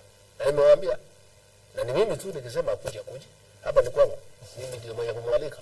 Nikimwambia mzee tuacha tusafishe nyumba yetu iko chafu kidogo, hata bishara na mimi aniambia Okerikiji basi mkitatua mtaniambia. Kwa hivyo nimemwambia viongozi jana, nimekuwa na mkutano na gavana. Nilipofika jana usiku ndio kasi nilikuwa nafanya mpaka saa 8 usiku. Hatulali tunatafuta amani Meru na maendeleo. Nimekaa na gavana, nimemsikiza. Nimekaa na wajumbe, nimewasikiza. Nimekaa na MCAs wengine, nimewasikiza. Na ninafikiria labda Monday morning nikipata nafasi kabla kuenda chuka mambo ya pombe, ninaweza kuwa na kikao na watu ya kanisa. Ndio niweze kuweka amani katika Meru, kwa sababu siwezi kubali Meru hii haribike nikiwa naibu wa rais. Rais William Ruto hawezi kubali mambo ya Meru iharibike kwa sababu viongozi wanasosana. Lakini ujue hii uongozi ni kama harusi. Unaona msichana ya mwenyewe alisaliwa bali, alilelewa differently na wewe, mnakuja pamoja. Ile miaka 3-4 ya mbele mnajua nyinyi vijana, hapo ndio maneno iko. Lakini with time you learn how to live with each other. Nimewaambia hao viongozi, kila mtu alichaguliwa na raia. Mheshimu raia. Huyu governor alichaguliwa na raia. Hata kama humpendi, heshimu raia alimchagua. Huyu senator alichaguliwa na raia. Hata kama uko na shida na yeye, heshimu raia alimchagua. Hao wabunge walichaguliwa na wananchi. Hata kama huwapendi, uheshimu wale walichagua. Raia wanawaambia, sisi si wajinga, tulichagua wewe governor, tukachagua wewe senator, tukachagua MP, wewe MC, kwa nini mfanye kazi pamoja? Hiyo ndio uamuzi ya raia. Ningetaka nichukue nafasi hii niambie viongozi wa Meru, waniangalie pahali wako, mimi najua wananisikiza. Mkiendelea kusosana, mkatae kutii amri ya raia. Raia ndio walileta nyinyi pamoja, wakamwambia kila mtu afanye kazi yake na mfanye pamoja. Nyinyi mtafukuzwa nyote asubuhi moja na raia. Hawa raia hapana mchezo. Na wanaangalia kwa sababu hawapendi mgogoro. Hawataki fujo, hawataki fitina. Raia wanataka kuona viongozi wameshikana wakiwafanyia kazi. Kwa hivyo mimi nataka niambie viongozi, na nimewaambia jana, nimewataharisha. You people, please don't defy the people of Meru. The people of Meru made a conscious decision to elect each one of you to work together for them. If you cannot work together for them, you are defying the decision that they made. They have an opportunity to terminate your contracts at a go. One morning, waseme nyinyi nyote vile hamwezi fanya kazi pamoja, muondoke, tutafute wengine. Kwa hivyo mimi nauliza governor, nauliza senator, nauliza wabunge, nauliza MCAs, na waomba kwa heshima na wanyenyekea, tafadhali, kwa sababu ya maendeleo ya watu wetu wa Meru, please find a formula of how to work together. Kila mtu alichaguliwa aheshimiwe. Hata kama umpendi, hata kama hako na jicho moja, huyo ndio raia alichagua. There is nothing you can do. That is the reality. Kawira Mwangaza is a governor of Meru. Kadhuri Murungi is a senator of Meru. Mama wetu Kairembia is a women rep.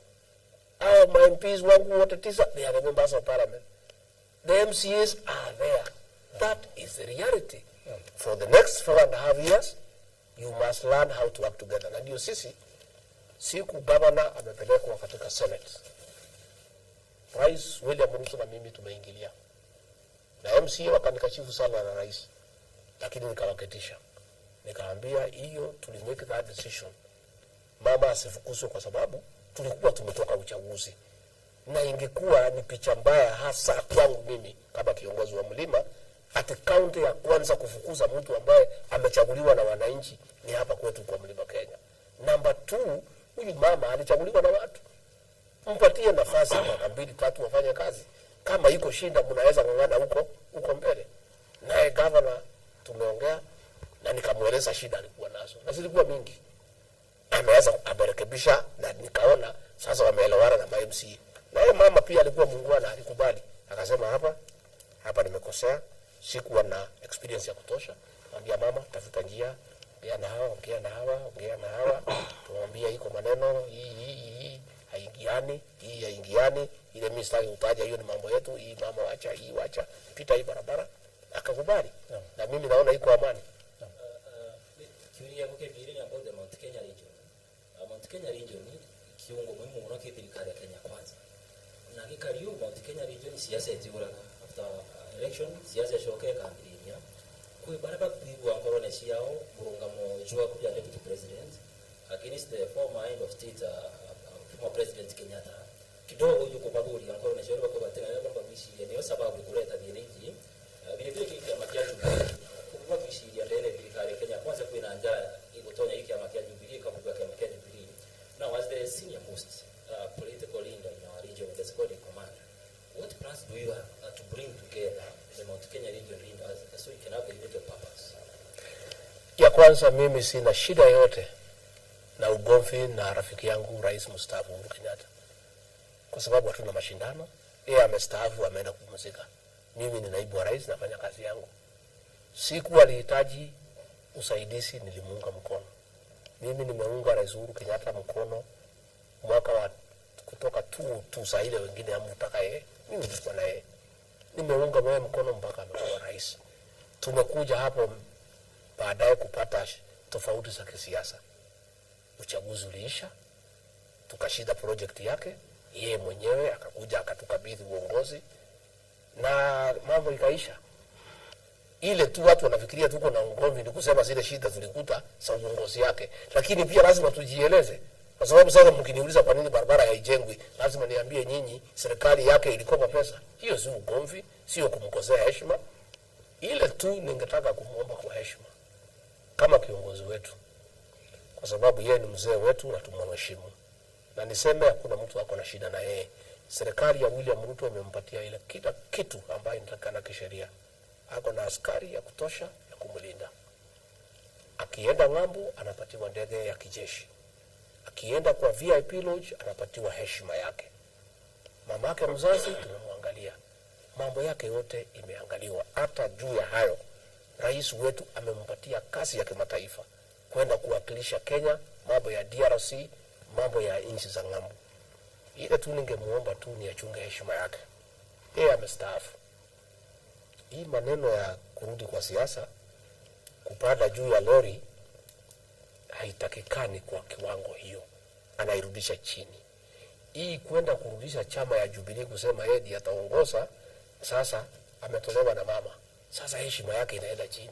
Sasa huyu Sabina Chege amemtoa rais kwa kiti.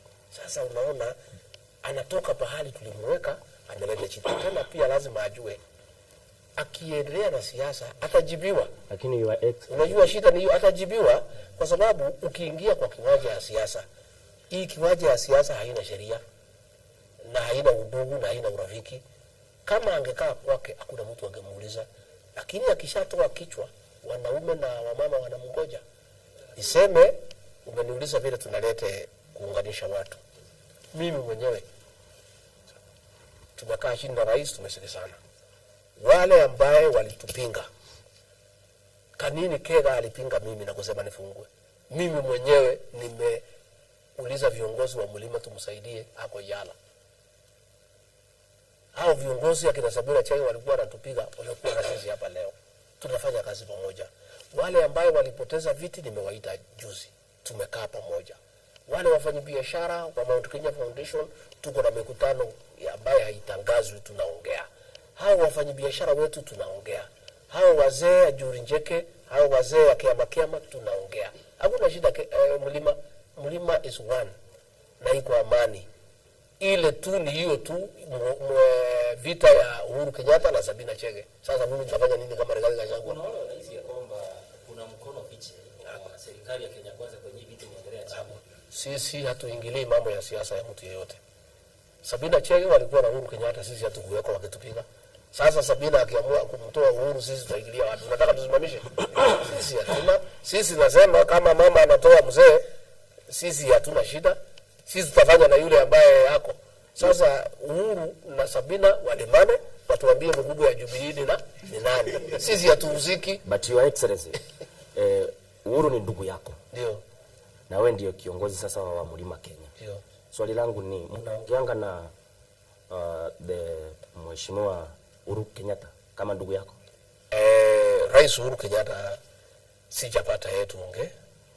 Yeye anajua bahali mimi niko. Ako na namba yangu ya simu. Akiniita nitaenda kwake kwa sababu yeye ni mzee. Tuongee, mimi sina shida. Sisi tumemheshimu sana. Na kama angeniita ningemshauri tu, hata kama mimi ni kijana kwake, mwambie mzee, hii barabara ya kupigana na Sabina inalete. Unaona kama hapo na uwezo wa kisiasa kama ile ambaye alikuwa nayo hapo mbele? Uwezo gani wa kisiasa, umaarufu wa kisiasa mlima? Umaarufu gani wa kisiasa gani? Si kura ilihesabiwa. Hiyo maneno ilitatuliwa tarehe 9 mwezi wa 8. Mwenye umaarufu katika mlima ilijulikana tarehe 9. Yeye alikuwa amesema twende Azimio, mimi nikasema twende pande hii. Watu ya Mlima Kenya walifuata nani? Ninauliza walifuata nani? Sasa hii umaarufu naongea ni nani? Hiyo ndio imeisha. Tena kama umestaafu. Sasa ni umaarufu gani? Ni nini angekuwa akitafuta, kwa sababu yeye amefanya kama rais miaka 10, ameenda nyumbani kupumzika. Sasa hakuna mashindano. Huyu ni rais ambaye amestaafu, ako kwake na mambo yake. Huyu ni naibu wa rais, anang'ang'ana kusaidia watu ya mlima na watu ya Kenya, kusaidia William Ruto kuendelea mbele. Mimi sijui ni umaarufu gani naongea juu yake. Asante mheshimiwa naibu wa rais. Ningeta wadani kanimwadhi kuuma Mwenge FM. Niko na mambo mawili ningetaka uelezee waweze kuelewa vizuri. Kwanza tutaongelea kuhusu usalama na pia tutaongelea jambo la alcohol. Alcoholism, pombe. Pombe. Nikianza na mambo ya insecurity hapa Meru. Ni accent yako iko na umeru mingi. Nani sawa hiyo? Tuko na shida hapa Meru. Tukianza kaunti yetu jirani ya Isiolo na kaunti ya Meru. Tumekuwa na shida ya usalama sana. Marafiki wetu kutoka Isiolo wamekuwa kitembelea kaunti yetu, wanaiba mifugo yetu. Mpaka kitu juzi tumekuwa na kisa kikubwa sana ambapo mmoja wetu kiongozi kutoka hapa Meru aliweza kupoteza uhai wake. Na huyo tu ni sababu alikuwa ni mtu anajulikana, alikuwa anafanya kazi kwa serikali, sababu alikuwa former MCA. Kuna wengine wengi mpaka hapo mwaka jana waliweza kupoteza uhai wao, zaidi ya watu 7. Wewe kama naibu wa rais, serikali ya Kenya Kwanza ina hakikisho lipi ama ni jukumu lipi umechukua kuhakikisha usalama umerejea kaunti ya Meru? Kutoka hapo tulikuwa kaunti ya Meru, tuko na shida ya mipaka kati ya kaunti ya Meru na kaunti ya Tharaka Nithi. Upande wa chini kule na upande wa juu. Tuko na shida ya mipaka. Wakipigana sababu ya mashamba na kaunti ya Tharaka Nithi. Wewe kama naibu wa rais, unachukua jukumu lipi kama serikali ya Kenya Kwanza kuhakikisha kwamba hii shinda imeisha? Na ni shida tumekuwa tukisumbuka kwa muda mrefu. Serikali ya Kenya Kwanza ina jukumu lipi? Nikimalizia swali langu la pili, mambo ya pombe haramu imekuwa ikienea sana, na tukijua vizuri hii pombe haramu ambayo imeenea sana, wengi walioko kwenye serikali wanajua vizuri mambo ambayo yanaendelea. Tukianza na watu wako chini pale, chief, sub chief, wamekuwa wakijua haya mambo yakiendelea, mambo ya pombe haramu. Unachukua jukumu lipi kuhakikisha kwamba hii pombe haramu imeisha kabisa kaunti ya Meru, kaunti ya Tharaka Nithi na dunia mzima? Asante sana ndugu yangu. Ni kweli tuko na matatizo kiasi kikubwa katika kaunti jirani ya Isiolo na hii yetu ya Meru kwa sababu ya uwizi wa ng'ombe na ukora. Na hili ni jambo ambalo nimelizungumzia sana na Inspector General Police, na nimemwambia Bwana Jafeth Koome, wewe mwenyewe ndio mkubwa ya polisi katika Kenya na unatoka hapa Meru. Professor Kithure Kindiki anatoka hapa Tharaka Nithi, na kwa hivyo wako na jukumu, na tumekubaliana na Professor Kindiki. Kuna mambo tutafanya hivi karibuni. Kuna watu wameregea hapa na pale, sitaki niongee sana kwa sababu hii ni mambo ya usalama, lakini kuna kitu tunafanya na hivi karibuni hiyo maneno tutatatua. There is something that the professor is working on it, and I don't want to give details because I'll jeopardize police operations. Najua wale wakora nikiwatangazia ile tunataka kufanya wataenda mbele yetu. So hiyo ningeomba mniwachie tu tafadhali, msinisukume kwa hiyo, mniwachie nafasi. Tukiwa na Professor Kindiki na IG Koome, there is something tunafanya na mtaona hivi karibuni.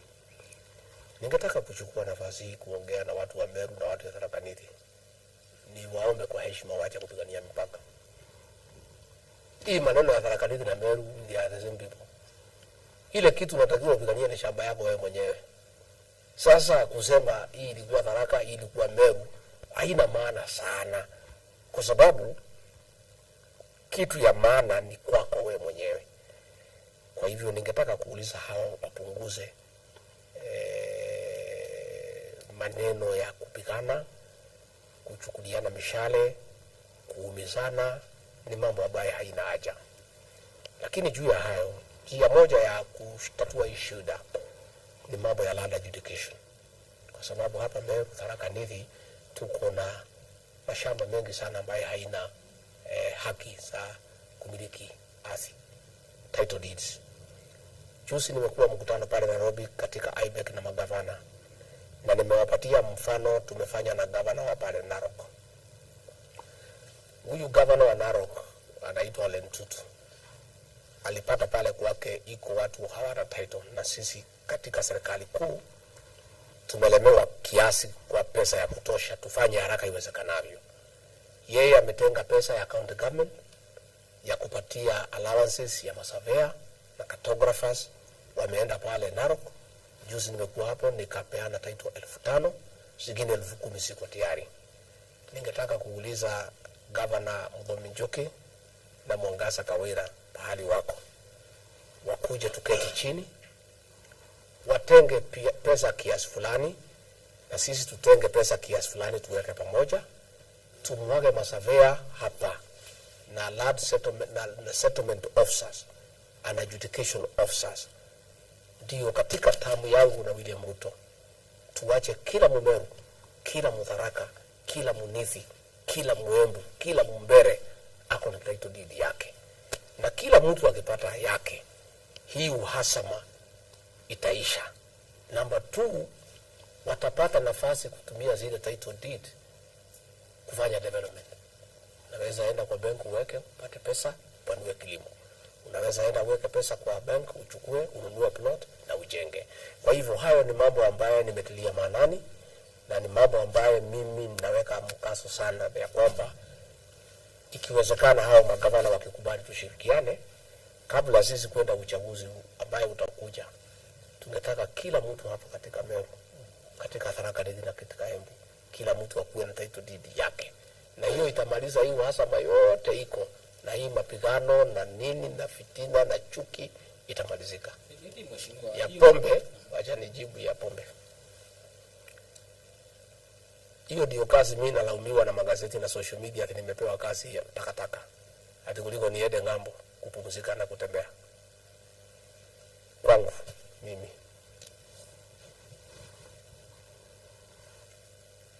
ninaona haya ya kwamba pombe yote mbaya, sumu, ililetwa hapa kwa Mlima Kenya. Hata mkisema ninaingilia serikali iliondoka miaka hiyo 5 na mnajua hakuna mtu alishughulika. Pombe watu walikunywa, ikakuja ile baya, bangi, madawa ya kulevya, machifu wako hakuna kitu wanafanya. Mausi yes ndio wanachukua protection fee. Polisi ndio wanasimamia. Aliyekuwa PS katika office of the president ndiye alikuwa mwenye kuuza hii pombe baya. Kwa hivyo hakuna mtu angechukua hatua. PS mwenyewe ndio mwenye hii pombe yote baya ilikuwa inaletwa hapo kwa mlima. Tangu tulipochukua ushukani tumechukua muda kama 6 months to understand what is the problem. Rais ameniita, ameniketisha chini. Ameniambia ningetaka naibu wangu unisaidie na usaidie serikali kwa hii mambo ya pombe, na ningetaka hii jukumu ulichukue wewe mwenyewe, uisukume mpaka tumalize ulevi na dawa za kulevya. Ndio tukiboresha kilimo, ndio tukitengeneza housing fund, tukuwe na vijana ya kwenda kufanya kazi. Wacha nimwambie nyinyi watu wangu, kama sisi hatungechukua hii hatua, baada ya miaka 10 hatungekuwa na kijana hata moja hapa katika Mlima Kenya. Vijana wetu wote wamekuwa watu ya kulala kwa mtaro, wengine wameoa, kuliko kulala kwa kitanda wanalala chini ya kitanda. Imekuwa shida kubwa. Ndio mimi nikaita kongamano pale Nyeri ya kwanza. Nikaita police officers wote, DOs, wa DCC, watu ya Nakada, Jafet Kome, Douglas Kaja, Professor Kithure Kindiki, Raymond Omondo, nikawaita. Tukaongea, tukakubaliana. Pale sasa katika kaunti ya Nyeri, Murang'a, Kiambu, Nyandarua na Kirinyaga tumepunguza pombe na 70%. Nimetoka hapo nimeenda Rift Valley. nimeita kaunti 12. Tumekuwa na kongamano, tumesikizana. Hapa nilichelewa kidogo kwa sababu watu walianza kunilima ya kwamba nimeanza kwetu. Lakini nikasema sina makosa nimefanya, hata Yesu alianza Jerusalem kabla ya kwenda Judea. Sasa niko hapa. Siku ya Jumatatu hii nimeweka kongamano kubwa pale Chuka Stadium. Nimeita Regional Commissioner, Regional Police Commander, Regional EP Commander, Regional CID Officer, DCI na yule wa intelligence. Nimeita security team ya county kiongozwa na county commissioner, county commander, county police wote ya county ya Marsabit, Isiolo, Meru, Tharaka Nithi na Embu. Nimeita ma-OCS yote watakuwa hapo. Nimeita ACC wote watakuwa hapo. Nimeita watu ya Nakada, nimeita watu ya KRA, nimeita Inspector General Police. Kila mtu atakuwa hapo. Nataka mnipatie 10 days only kuanzia asubuhi hiyo. Uniulize swali. Hii pombe tutamaliza. Na itaisha. Ningetaka niongee na machifu wetu wa Meru na Tharaka Nithi na Embu pale wako. Machifu wetu msikize hapa na msikize vizuri. Na mniangalie kwa macho. Nyinyi machifu mnajua wenye kuuza hii pombe mbaya. Wenye kuuza bangi ni marafiki zenu. Nyinyi ndio mnachunga hawa. Tumeamua namna hii. Katika sublocation na location mambo ni mawili. Hatuwezi kuwa na chief na tukuwe na pombe haramu. Lazima mmoja aondoke. Na vile pombe hawezi ondoka kwa sababu haina akili, hawezi amua kama itaondoka. Yule yako na jukumu ya kuamua kama ataondoka ama atakaa ni chief. And it's that simple. It's that simple. So my chiefs, mnajua hii watu. Hii pombe mtamaliza. Kama mtamaliza, mtupatie nafasi, tuondoke, muende mkafanya kazi nyingine, tuajiri watu wengine watafanya hiyo kazi. Ma-OCS wetu ndio wenye kulinda pombe, ndio wenye kuchukua hongo, ndio wenye protection fee, ndio wenye kushika watu na kuachilia. Nataka niambie ma-OCS wetu tumeamua kama serikali, hakuna OCS ataenda transfer. Ukishindwa na kazi, ukichukua hongo, ukilinda madawa na pombe, tukikupiga transfer ni kuwa wajinga kwa sababu ni kutransfer problem from one area to another, na hii Kenya ni yetu. Hakuna haja tutoe OCS hapa Maua tumpeleke karibu Kitui kwa sababu hapo pia ni Kenya. Tumeamua wewe ukiwa OCS ukishindwa na hii kazi ya pombe na bangi, utupatie nafasi, ufunge virago, uende kwenu ukafanya biashara, utupatie nafasi tulete OCS mwingine. Kwa hivyo kuanzia Monday, na nimealika nyinyi kwa hiyo mkutano, I invite you to that meeting. After that meeting on Monday, itakuwa tarehe ngapi Monday? Itakuwa 20 what? Kumina Monday will be what? Yeah? 12. Mnitafute on 23rd after 10 days. Mkitaka kuja Nairobi karibuni. Mkitaka kuita hapo msije. Niulize swali. Kirendo ayewe alcohol still kwena bakuria abale bathondeka nyamu na ale Nairobi inateremka huko kwa mashinani. Ni hatua gani inachukuliwa juu sasa mnapigana na hawa mashinani, lakini huko kuna wale wanapigana? Swali nzuri sana. Tumeamua kama serikali hiyo pombe pahali inapikiwa tutamaliza. Kamati ya kuu ya usalama, National Security Council, ambaye rais wetu anakuwa chairman na niko kamati member, imetupatia nafasi na ruhusa. Hizo licenses zote tutazikakua, na hii pombe tutamaliza ile baya. Iko kikosi maalum tutaweka pale Namanga na Loitoktok pahali ethanol inatoka, kwa sababu ethanol inatuletea shida. At the same time hao magavana wetu tunawaambia wahamu na sheria katika hizi kaunti zetu, kwa sababu pia hao kuna pahali wametuangusha. Wame license every building into a bar. Unakuta katika trading center kadogo kako na buildings 10. Moja ni duka, moja ni hoteli, hakuna hata butchery, 8 ni bar and restaurant. bar and restaurant inatakikana ile nyumba iko na pahali ya kulala kama hapa, iko chakula na iko kinywaji. Kunywa mbili, utafuta usingizi bila kutembea nje. Sasa wao wanachukua kaduka ya 10 by 10 pale nje iko mtu anauza mutura wanasema ni bar restaurant. Wengine wanaweka ile vitu inaitwa smokies hapo nje. Si unaona jiko hapo nje? Sasa hiyo wanatudanganya ati ni bar restaurant. Sibia tunauliza magavana. Please go back to the drawing board. Kuna sheria tumesikizana, ile licensing of bars tuhusishe police, tuhusishe administration, tuhusishe na kada, ndio tuikague tusilicense kila mtu. Again na ya mwisho, ningetaka kuuliza Governor Kawira, Muthomi Njuki na Cess Barire. Kila county tunamuomba kwa heshima muweke rehabilitation center. Kuna wale vijana tayari wameharibika. Wao sasa ni wagonjwa, those are patients. Na lazima pia tuwashughulikie. Lazima tuwapeleke rehabilitation, wakuwe rehabilitated kwa sababu already they are addicted. Hata tukizuia wale hawajaharibika, tungetaka tuchukue nafasi hao magavana kwa sababu health ni devolved function. Waweke rehabilitation center, wajaribu kuokoa maisha yao vijana. President, tafadhali turuhusu tuende mbio kidogo kwa sababu muda pia unakwisha na tungetaka sana. Hamjamaliza maneno? Bado. Tungetaka pia kuongelelea mambo ya agriculture of course na ile kuanzia saa 3.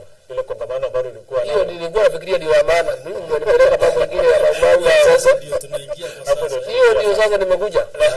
Si mnaona baji yangu ya delegate. Bali yetu bitawa Mwenda Gishuru wa Muga FM na Mwini Kamaru wa Wanjiro na Inere aruga urimi wa Meru kwogwira urimi wa Meru ni munene. Wonania Meru ina ukulima munene na ibijejo za kuretete. Kwena urimi bwa kaua, urimi bwa majani. Mbere anto barioria ibo gano ibo bayete minister wa agriculture Mithikari Nturi. Lakini bagachoka bakoria kama Mithikari Nturi guteo mwitikia na minister eje kana ne atea deputy president ajukitie batethania nawe. Bonge ni mantoja miraha kuithirwa na kanda ikirita mirakiri category of drugs. Parliament ni riga gukurukia sheria cia kumirita kiri drugs na yumba kuithirwa cash crops. So na kanda isiasa ile ko ile au ni untu ikweje gekira kimera giki na ikyo kigwete mumiru. Weja miru anto boije imira. Mira soko imeharibika kwa sasa, hakuna soko. Somalia I think ndio tu imebaki. Kahawa nayo kwa miaka mitatu wamekuwa kilipwa na 100 shillings and above, lakini sasa imeteremka iko between 50 and 70. Though najua mnashughulikia, tutatuelezea ni vipi. Makandamia ilikuwa inauzwa over 100 shillings pia. Tigania West ndio producer hiyo makandamia kwa Meru. Wametaabika, wanauza na 20 shillings to 30 shillings. Walikuwa wanauza na 100 shillings. Ukikuja upande wa avocado, has, wakulima wameingia huko wengi sana. Batonyete muno baiji has leo ijite batethe kaja tuba kaunti Murang'a. Lakini urimi bunthe na Meru ni arimi bagito bionthe bitena baita. Cartels, brokers na policies. Poindiru na cia takire kategori hiyo. Asante. Nataka unipatie dakika 10. Mimi niko hapa Meru kwa sababu ya kahawa. Rais William Ruto aliahidi wa Kenya, hasa watu hapa mlima, ya kwamba wakimpa nafasi ya uongozi atahakikisha ya kwamba mkulima ameweka pesa kwa mfuko. Mithikari Nturi aliteuliwa kama minister wa agriculture, Moses Kuria kama minister wa trade na Simon Chelugui kama minister wa cooperatives. Hii mambo ya kahawa haihusu ministry moja. Linturi peke yake hawezani naye kwa sababu yeye ni mambo ya production. Mambo ya society iko ndani ya ushirika, cooperatives, na mambo ya kutafuta soko iko kwa trade. Sasa hao minister watatu ndio rais aliniweka ni waunganishe kwa sababu mimi ni mkubwa wao na niko pale. Kwa hivyo si ati atuamini bwana Linturi. Linturi anafanya kazi nzuri sana, lakini yake ni production, kuhakikisha imetoa mazao mzuri. Lakini wakulima wanasema hatuwezi toa mazao mzuri kama hakuna soko. Sasa lazima nilete Moses Kuria, tutafute soko. Haya, tunaona zile societies ya ushirika iko na shida. Sasa lazima tulete yule minister wa cooperative. Na ndio leo kama mlikuwa pale nilikuwa na minister wangapi? 3. Number 2. Hii cartels ya kahawa ni kali sana. Watu wamejaribu kupigana na wao, kuna mtu anaweza. Hii kahawa cartels inaweza pigana na rais. Peke yake na naibu wake. Linturi hawezani naye, Kuria hawezani naye. Wako na nguvu na pesa mingi. Hiyo makatel walikuwa wamechanga 30 milioni kupelekea Mithika Linturi. Alipoingia ofisi hata kumsalimia. Akauliza salamu ya nini? Walikuwa wanataka kuweka yeye kwa mfuko. Lakini yeye ni jamba yetu akakataa. Hawezi kubali. Mithika Linturi hawezi kula pesa ya cartels au umize mkulima wa kahawa. Hawa watu wa cartels mimi mwenyewe wamenitumania ya kwamba kwa kila kilo inauzwa Kenya wanaweza kunipatia 50 cents. Wamenipigia hesabu imekuja karibu bilioni 7. Lakini sasa uzuri mimi sina haja na pesa. Mimi nimemaliza kuzaa, nimemaliza kusomesha. Na mimi naibu wa rais niko na mshahara ya milioni 1 inanitosha. Bibi yangu ni pastor, ana mahitaji mingi. Sasa mimi siwezi hongwa na mtu yeyote. Rais William Ruto hawezi hongwa na mtu yeyote. Hii marekebisho tunafanya kwa kahawa itafaulu kwa sababu moja. Rais William Ruto na mimi hatuna interest katika hiyo sekta. Hapo mbeleni ilikuwa shida kupiga hii cartel kwa sababu serikali ziliondoka ile mtaki kusikia zilikuwa interested parties na conflict of interest. Sisi tumeita wakulima. Hii mkutano ningeita Nairobi ama Mombasa ama Naivasha. Lakini nasema ikuje Meru for 2 reasons. Nilitaka tuongee katika ile atmosphere ya kahawa. Wakulima wa kahawa wa Meru ni shupavu, wako namba 1 kwa bidii. Siku kahawa ilikuwa na pesa, hapa stores ya KPCU ilikuwa imejaa. Watu kama Henry Kenywa kutoka hapa Meru ndio walikuwa wanaongoza kahawa na akina Kitonga Chabari. Ndio nikasema bahali kahawa ilikuwa imefaulu Meru, wacha tuende hapo. Ndio labda ile spirit ya ile wazee wa Meru walikuwa wanafanya kahawa watubariki tufaulu. Number 2, tutafanya decisions kali sana ambayo itaumiza watu wachache, lakini itafaidi wale wengi. Hiyo decision inataka watu wakali na inataka watu wako na msimamo.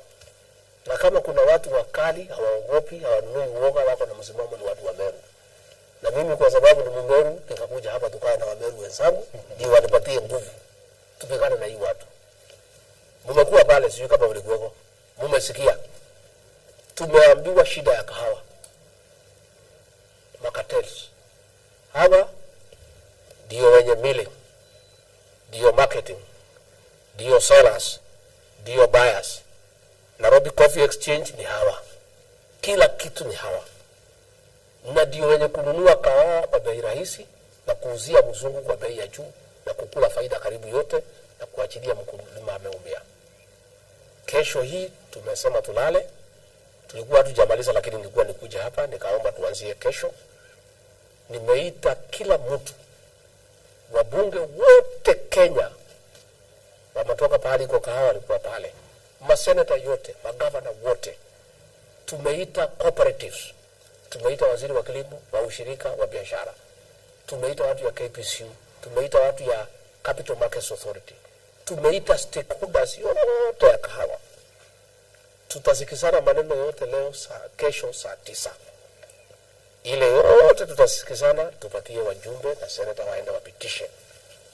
Tubadilishe sheria ya kurudishia mkulima kahawa yake na jasho lake. Wabunge wakitupitishia, itaenda kwa rais wetu William Ruto aweke kidole anipatie. Hiyo itakuwa ni kazi yangu na Mithika Linturi, Moses Kuria, Simon Chelugui chini yangu, tukishikana tutekeleze mabadiliko katika sekta ya kahawa. Na mimi nataka kumuuliza mtupatie muda tu kidogo. Kesho mkuje pale mtasikia.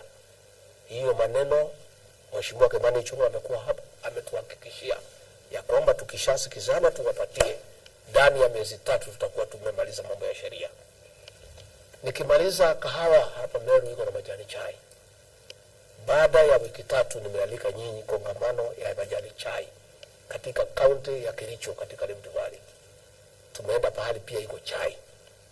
Tutakuwa na kikao kama hii tumekuwa nayo ya kahawa. Tusungumuze mambo ya majani chai na marekebisho. Turudishie mkulima wa chai yake, heshima yake na jasho lake. Na tuwaondoe wale makateos wako kwa chai pale Mombasa auction na kila pahali. Nikimaliza mambo ya chai, naita kongamano ingine ya maziwa katika Eldoret, ambayo wakulima wote wa wakulima mpaka hao wa Meru Cooperative, na hii cooperative ya Meru inafanya mzuri, na ndio tunakuja na president kufanya benchmarking. Nimeangalia liters yake imepita mpaka KCC. Na nashukuru wakulima wa Meru wa maziwa. Tutafanya pale Eldoret kongamano ya maziwa. Pia hiyo maziwa imelaliwa na makateos na wengine mnawajua. Hata kama mtaki kutaja mtataja mkitaka. Nayo hiyo tutamaliza, tufanye marekebisho tuanze. Tukimaliza nitarudi hapa. Mambo ya miraa, avocado na macadamia. Tutaweka pamoja hizo tatu. Tutajadiliana. Mimi sikubaliani na mambo ya nakada ya kwamba miraa is a drug. No, is a cash crop. Hii miraa ndio imeinua watu ya Tanzania, ndio imeinua watu ya Igembe. Hapa Embu Muguka imeinua watu ya huko. Kwa hivyo sisi kama serikali hatupingi kamwe mambo ya miraa na mambo ya Muguka. Na ndio mimi kama naibu wa rais mdogo wa William Ruto nitakuja kuongoza mazungumzo na watu ya miraa, kwa sababu serikali inatambua miraa. Kwa hivyo kama kuna mtu mwingine anasema ati miraa ni madawa, hiyo ni yake. Na hujasikia nikipigana na hii madawa nikiongea mambo yake. Umeshasikia? Mimi napigana na bangi na pombe na hii pombe ya haramu. Hiyo ndio mimi napigana naye. Na heroin na cocaine na hizo takataka. Kwa hivyo nitaka niseme ya kwamba hivi karibuni niliahidi na rais akakubali ya kwamba tukiteua mabalozi tutajaribu tutavuta mtoto ya Tigania na ya Igembe waende zile nchi iko na soko ya miraa, kwa sababu wanaelewa miraa. Watu tafutie soko. Ndio wakishindwa watu waambie hili watoto wenu tumewapatia kazi wameshindwa. Kwa hivyo hivi karibuni tutafanya hivyo. Kwa hivyo mimi niseme ya kwamba niko hapa Meru, niko hapa kesho, niko hapa Sunday, nitatoka hapa Monday asubuhi niende Tharaka Nithi kupigana na mambo ya pombe. Nimekuja hapa kwa sababu ya kilimo. Nimekuja hapa kwa sababu ya maendeleo. Na nikiwa area hii pia nitatafuta uhusiano mzuri na amani kati ya viongozi. Kwa hivyo mimi nimekuja hapa kikazi. Sijakuja hapa kupumzika. Jana nimelala saa 8 nikijaribu kuweka viongozi pamoja. Leo sijui nitalala saa ngapi. Kesho nitakuwa hapa. Kwa hivyo niambie watu wetu wa Meru, wa Tharaka Nithi, serikali ya William Ruto na mimi imetilia maanani sana mambo ya kilimo katika sehemu hii. Asante naibu wa rais. Tunaomba tafadhali dakika 3 peke yake tuulize swali la pesa kwa counties. Asante sana naibu rais.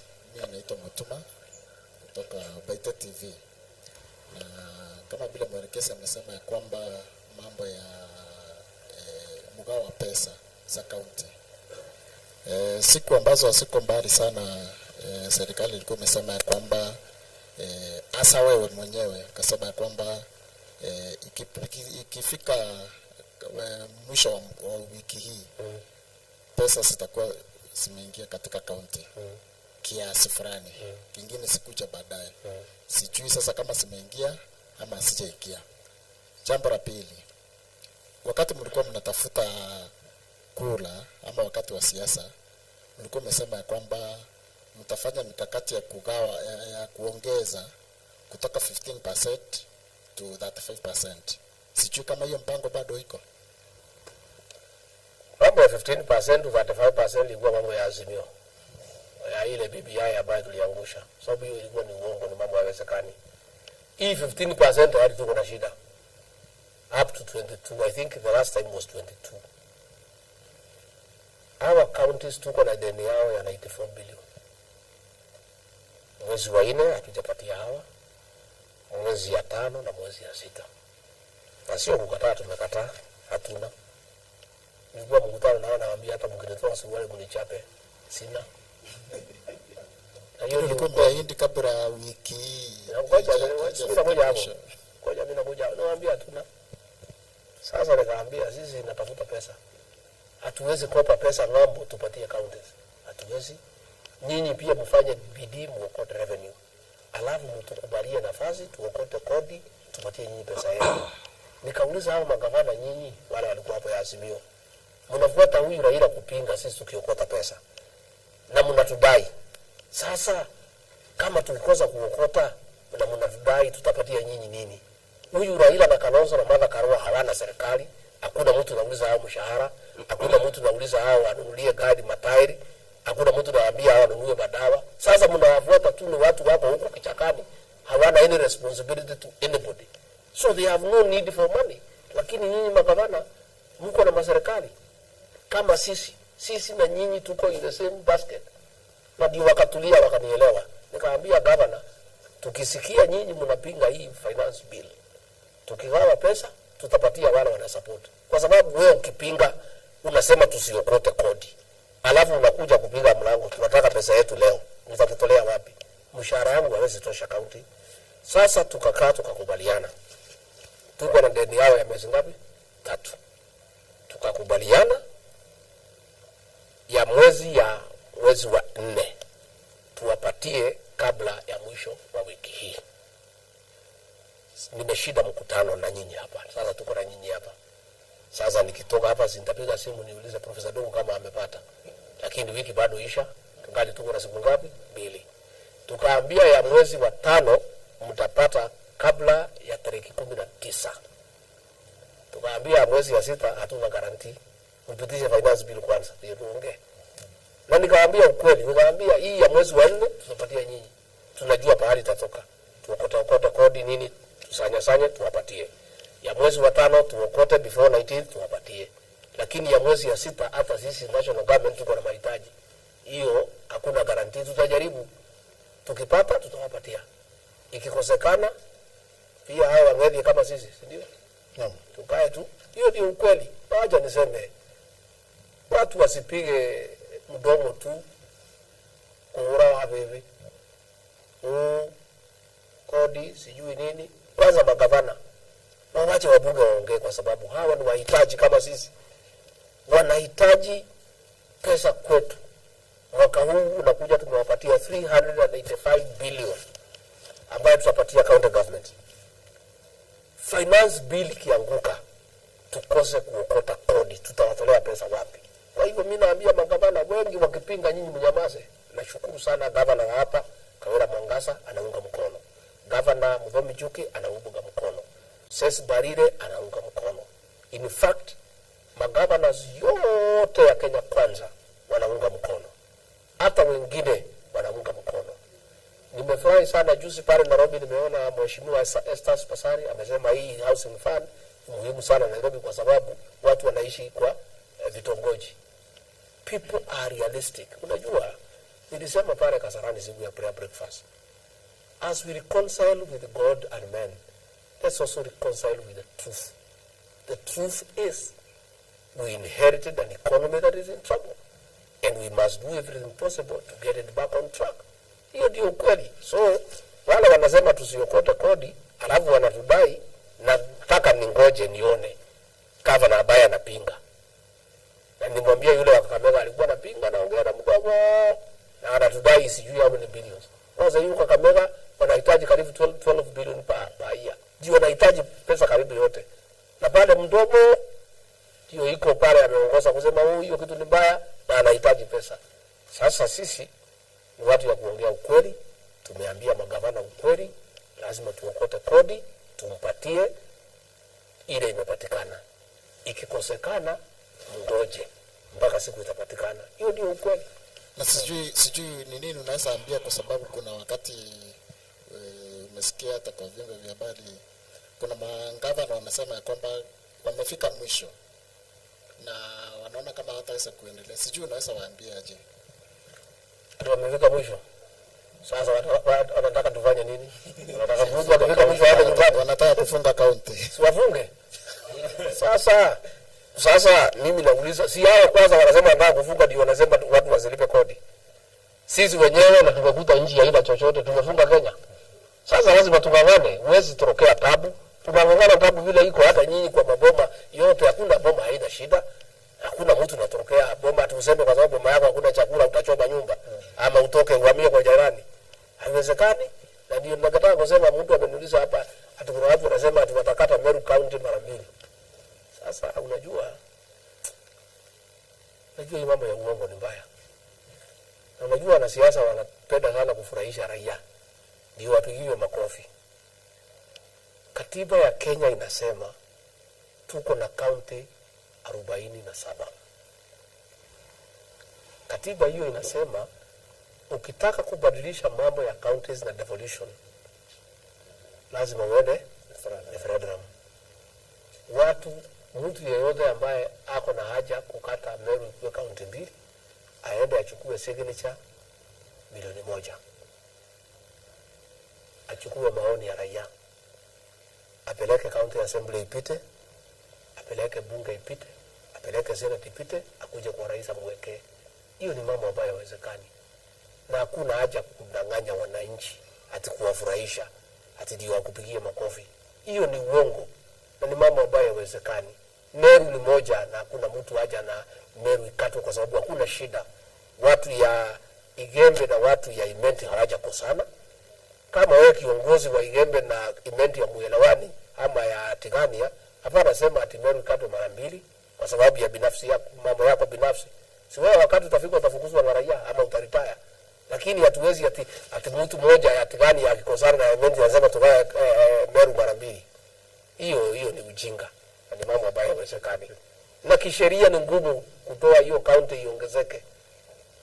In fact kuna watu wengi wanaongea. Tuko na watu pale Migori wanaongea hiyo maneno. Homa Bay wanaongea. Kuna ile zingine, lakini ni kuongea tu. Hiyo ni debate tu inaishi hapo. Unaongea, watu wanakupigia makofi, mheshimiwa, unaenda nyumbani, hiyo maneno nalala. Hapa Meru kwa sababu sisi ni watu ya kuongea ukweli, ni wakulima, ni watu ya bidii, tusikuwe watu ya kudanganya raia ndio tupigiwe makofi. Kwa sababu hao raia watakuja kukudharau baadaye wakiona ulikuwa unawadanganya. Kwa hivyo ningetaka niweke hiyo record straight. Asante. Thank you. Deputy President. Ondi na kiuria. Kiuria bia kwa ibiri yake. Yes. Ndio kukuwa na mngwana kama wewe na mtu kama mimi lazima kuwe na kitu inaitwa kisomo. Kuna hii mfumo mlileta inaitwa CBC. Sisi. Na serikali. Lakini sio sisi. Sawa. Serikali imeleta. Serikali iliondoka. Sio sisi. Ilileta hiyo mfumo inaitwa CBC. Na mpaka saa hii iko mpaka kwa serikali yako. Je, serikali yako iko na mpango gani kuhakikisha kwamba hii mfumo inafanikiwa? Sawa, asante. Sisi niweke hii record, sisi hatukuleta CBC. Ililetwa na serikali iliondoka. Tumeikuta. Tukakuta iko na changamoto. Na iko shida mingi, malalamiko. Watoto wanalamika ya kwamba ile homework anabeba vitabu mpaka karibu mgongo na vujika. Wazazi wanalamika ya kwamba amekuwa walimu kuliko kwenda kutafuta school fees, kazi yao ni kufanya homework. Ikakuwa mambo ya junior secondary school. Haijulikani kama itakaa primary school ama itaenda secondary school. Imekuwa mambo ya madarasa hakuna. So tulipoingia kwa serikali, rais wetu William Ruto akaweka jopo Presidential Working Party on Educational Reforms. Tukaweka maprofesa, tukaweka wataalamu, tukaweka walimu wa primary, wa secondary, wa university. Kila mtu iko pale kamati karibu watu 50. Waende wachukue maoni. Watuambie ni marekebisho gani tunaweza fanya ama tuondoe CBC. Wamezunguka, wananchi wamerudisha report interim. Wakasema CBC si mbaya lakini nataka marekebisho. Ya kwanza mambo ya junior secondary, wazazi wakasema hii watoto ni wadogo sana kwenda high school. Wacha ikae primary. Hiyo tumekubali. Wamesema mambo ya curriculum. Hii masomo imepangwa in a way inaumiza watoto wadogo, na hao wadogo watoto wanataka nafasi ya kucheza kwa sababu ni watoto na wanakuwa, inaumiza walimu. So hiyo mambo ya curriculum inaongelelewa, tutapata recommendation. Mambo ya university tukakuta ya kwamba university zetu zote karibu kufungwa kwa sababu ya deni. Ile mfumo ya kupatia university pesa ya serikali haiwezekani. Ndio wakafanya marekebisho na rais amekubali tubadilishe mfumo wa vile watu watakuwa wakiingia kwa university. Ya kwanza ni kwamba kama wewe ulisoma private school, hukuenda ya serikali, mzazi yeyote anapeleka mtoto private school ya primary na secondary anaweza afford kulipa university. Lakini ilikuwa wewe ukifika university, hata kama mtoto wangu sasa mimi deputy president ati nilipiwa na serikali, mimi naweza lipa. Bahati yangu sina mtoto university, alimaliza, sasa mimi nimebeba hapo. Sasa hata nyinyi sasa mko na watoto, mimi najua mnasomesha boarding hapa. Nikitembea asubuhi hapa nilikuta gari kwa barabara inachukua watoto, imeandikwa nini junior academy sijui nini. Nimepata gari karibu 10 inachukua watoto huko kwa my estate. Hawa watu yote wanapeleka watoto kwa private school waendelee mpaka wamalize. Ndio serikali isomeshe wale watoto ambao wako na shida kabisa, wanaenda public school na imepigwa darubini, wameonekana wako na shida. Ripoti ya mwisho ndio tunangojea waletee rais, ndio tutangaze sasa mabadiliko yote kwa mambo ya masomo. Na tuliuliza hao wataalamu wa profesa, tafadhali hatutaki kuwa tukibadilisha hii mfumo wa masomo kila wakati. Take your time kupropose ile educational system ambayo hatutarudi hapo tena, kwa sababu tumechoka. Tunatoka hii tunaenda 844, tunatoka hii tunaenda CBC, inaleta confusion. So tumewaambia hao wachukue nafasi ya kutosha, they should not be in a hurry. Ile tulitaka kutatua ni ile ya junior secondary school, because ilikuwa muhimu sana, because kulikuwa watoto standard 6 hawajulikani wataenda wapi. Ndio hawa serikali kasema waendelee katika primary school, kwa sababu iko madarasa ya kutosha, wajumbe wako na pesa ya CDF, wanaweza ongeza madarasa, hiyo kazi iweze kuendelea. Deputy President, tunashukuru sana kwa hii nafasi ambayo umetupatia. Tunajua you're a busy man, as truthful as you are. So tunashukuru sana na asante kwa kutupatia muda. Tutakuachilia hapo ndio uendelee na kazi zingine. Asante. Unalala saa 8 au unalala saa ngapi, lakini tunashukuru kwa hii nafasi. Mimi pia nimeshukuru sana kwa maradio zenu na TV zenu na nyinyi wenyewe na wale wataalamu wote wanapiga picha na timu yenu kwa kunipa mimi nafasi. I don't take it for granted. It's an honor, it's a privilege. Sio lazima muni host.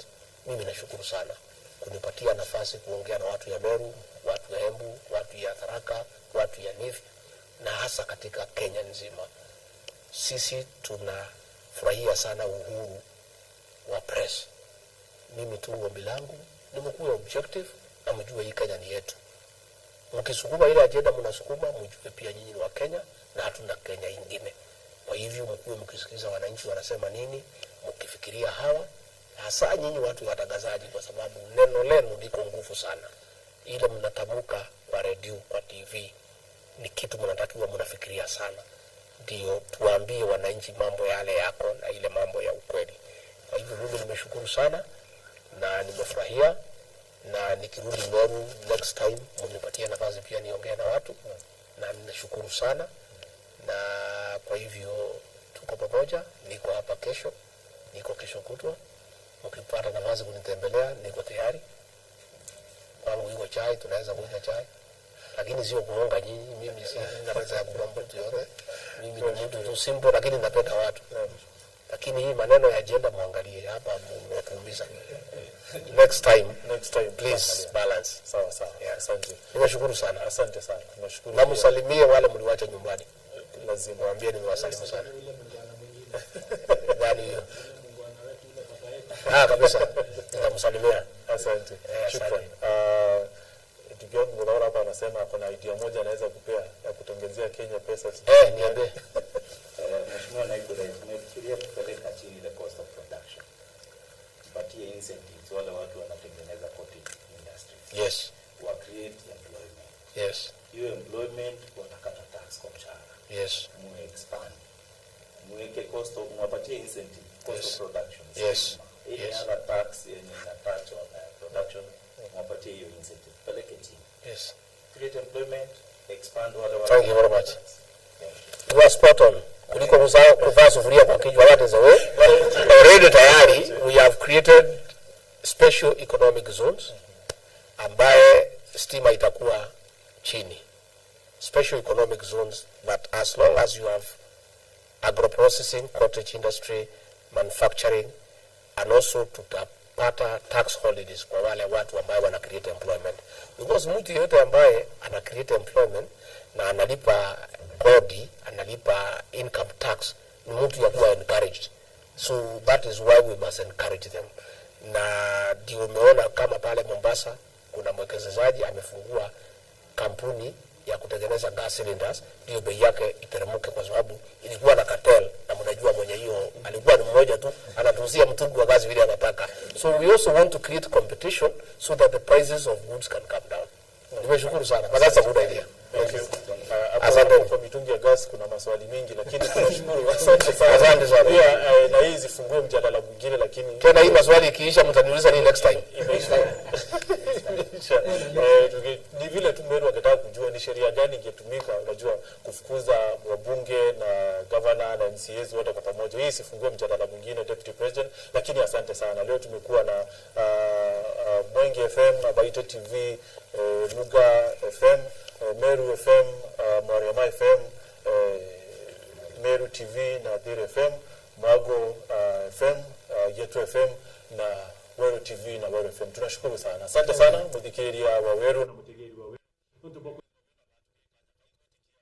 byone bya kubyo chokwa na ita na mbere kwa watu kilomita bimwe byo Deputy President byo na kilomita ndao yetu kana tukanika nawe omba kuidwa shughulikira ya moya mantu. Asante sana upita wa Martin Wechogio dola for real. Asante sana.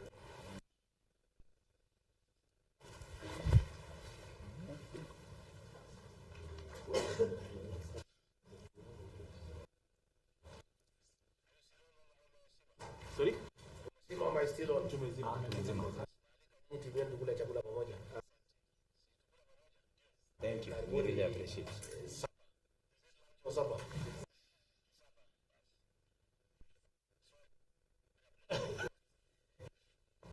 Ingine tumepunguza. Ni maswali tuanda. Tuanda ama.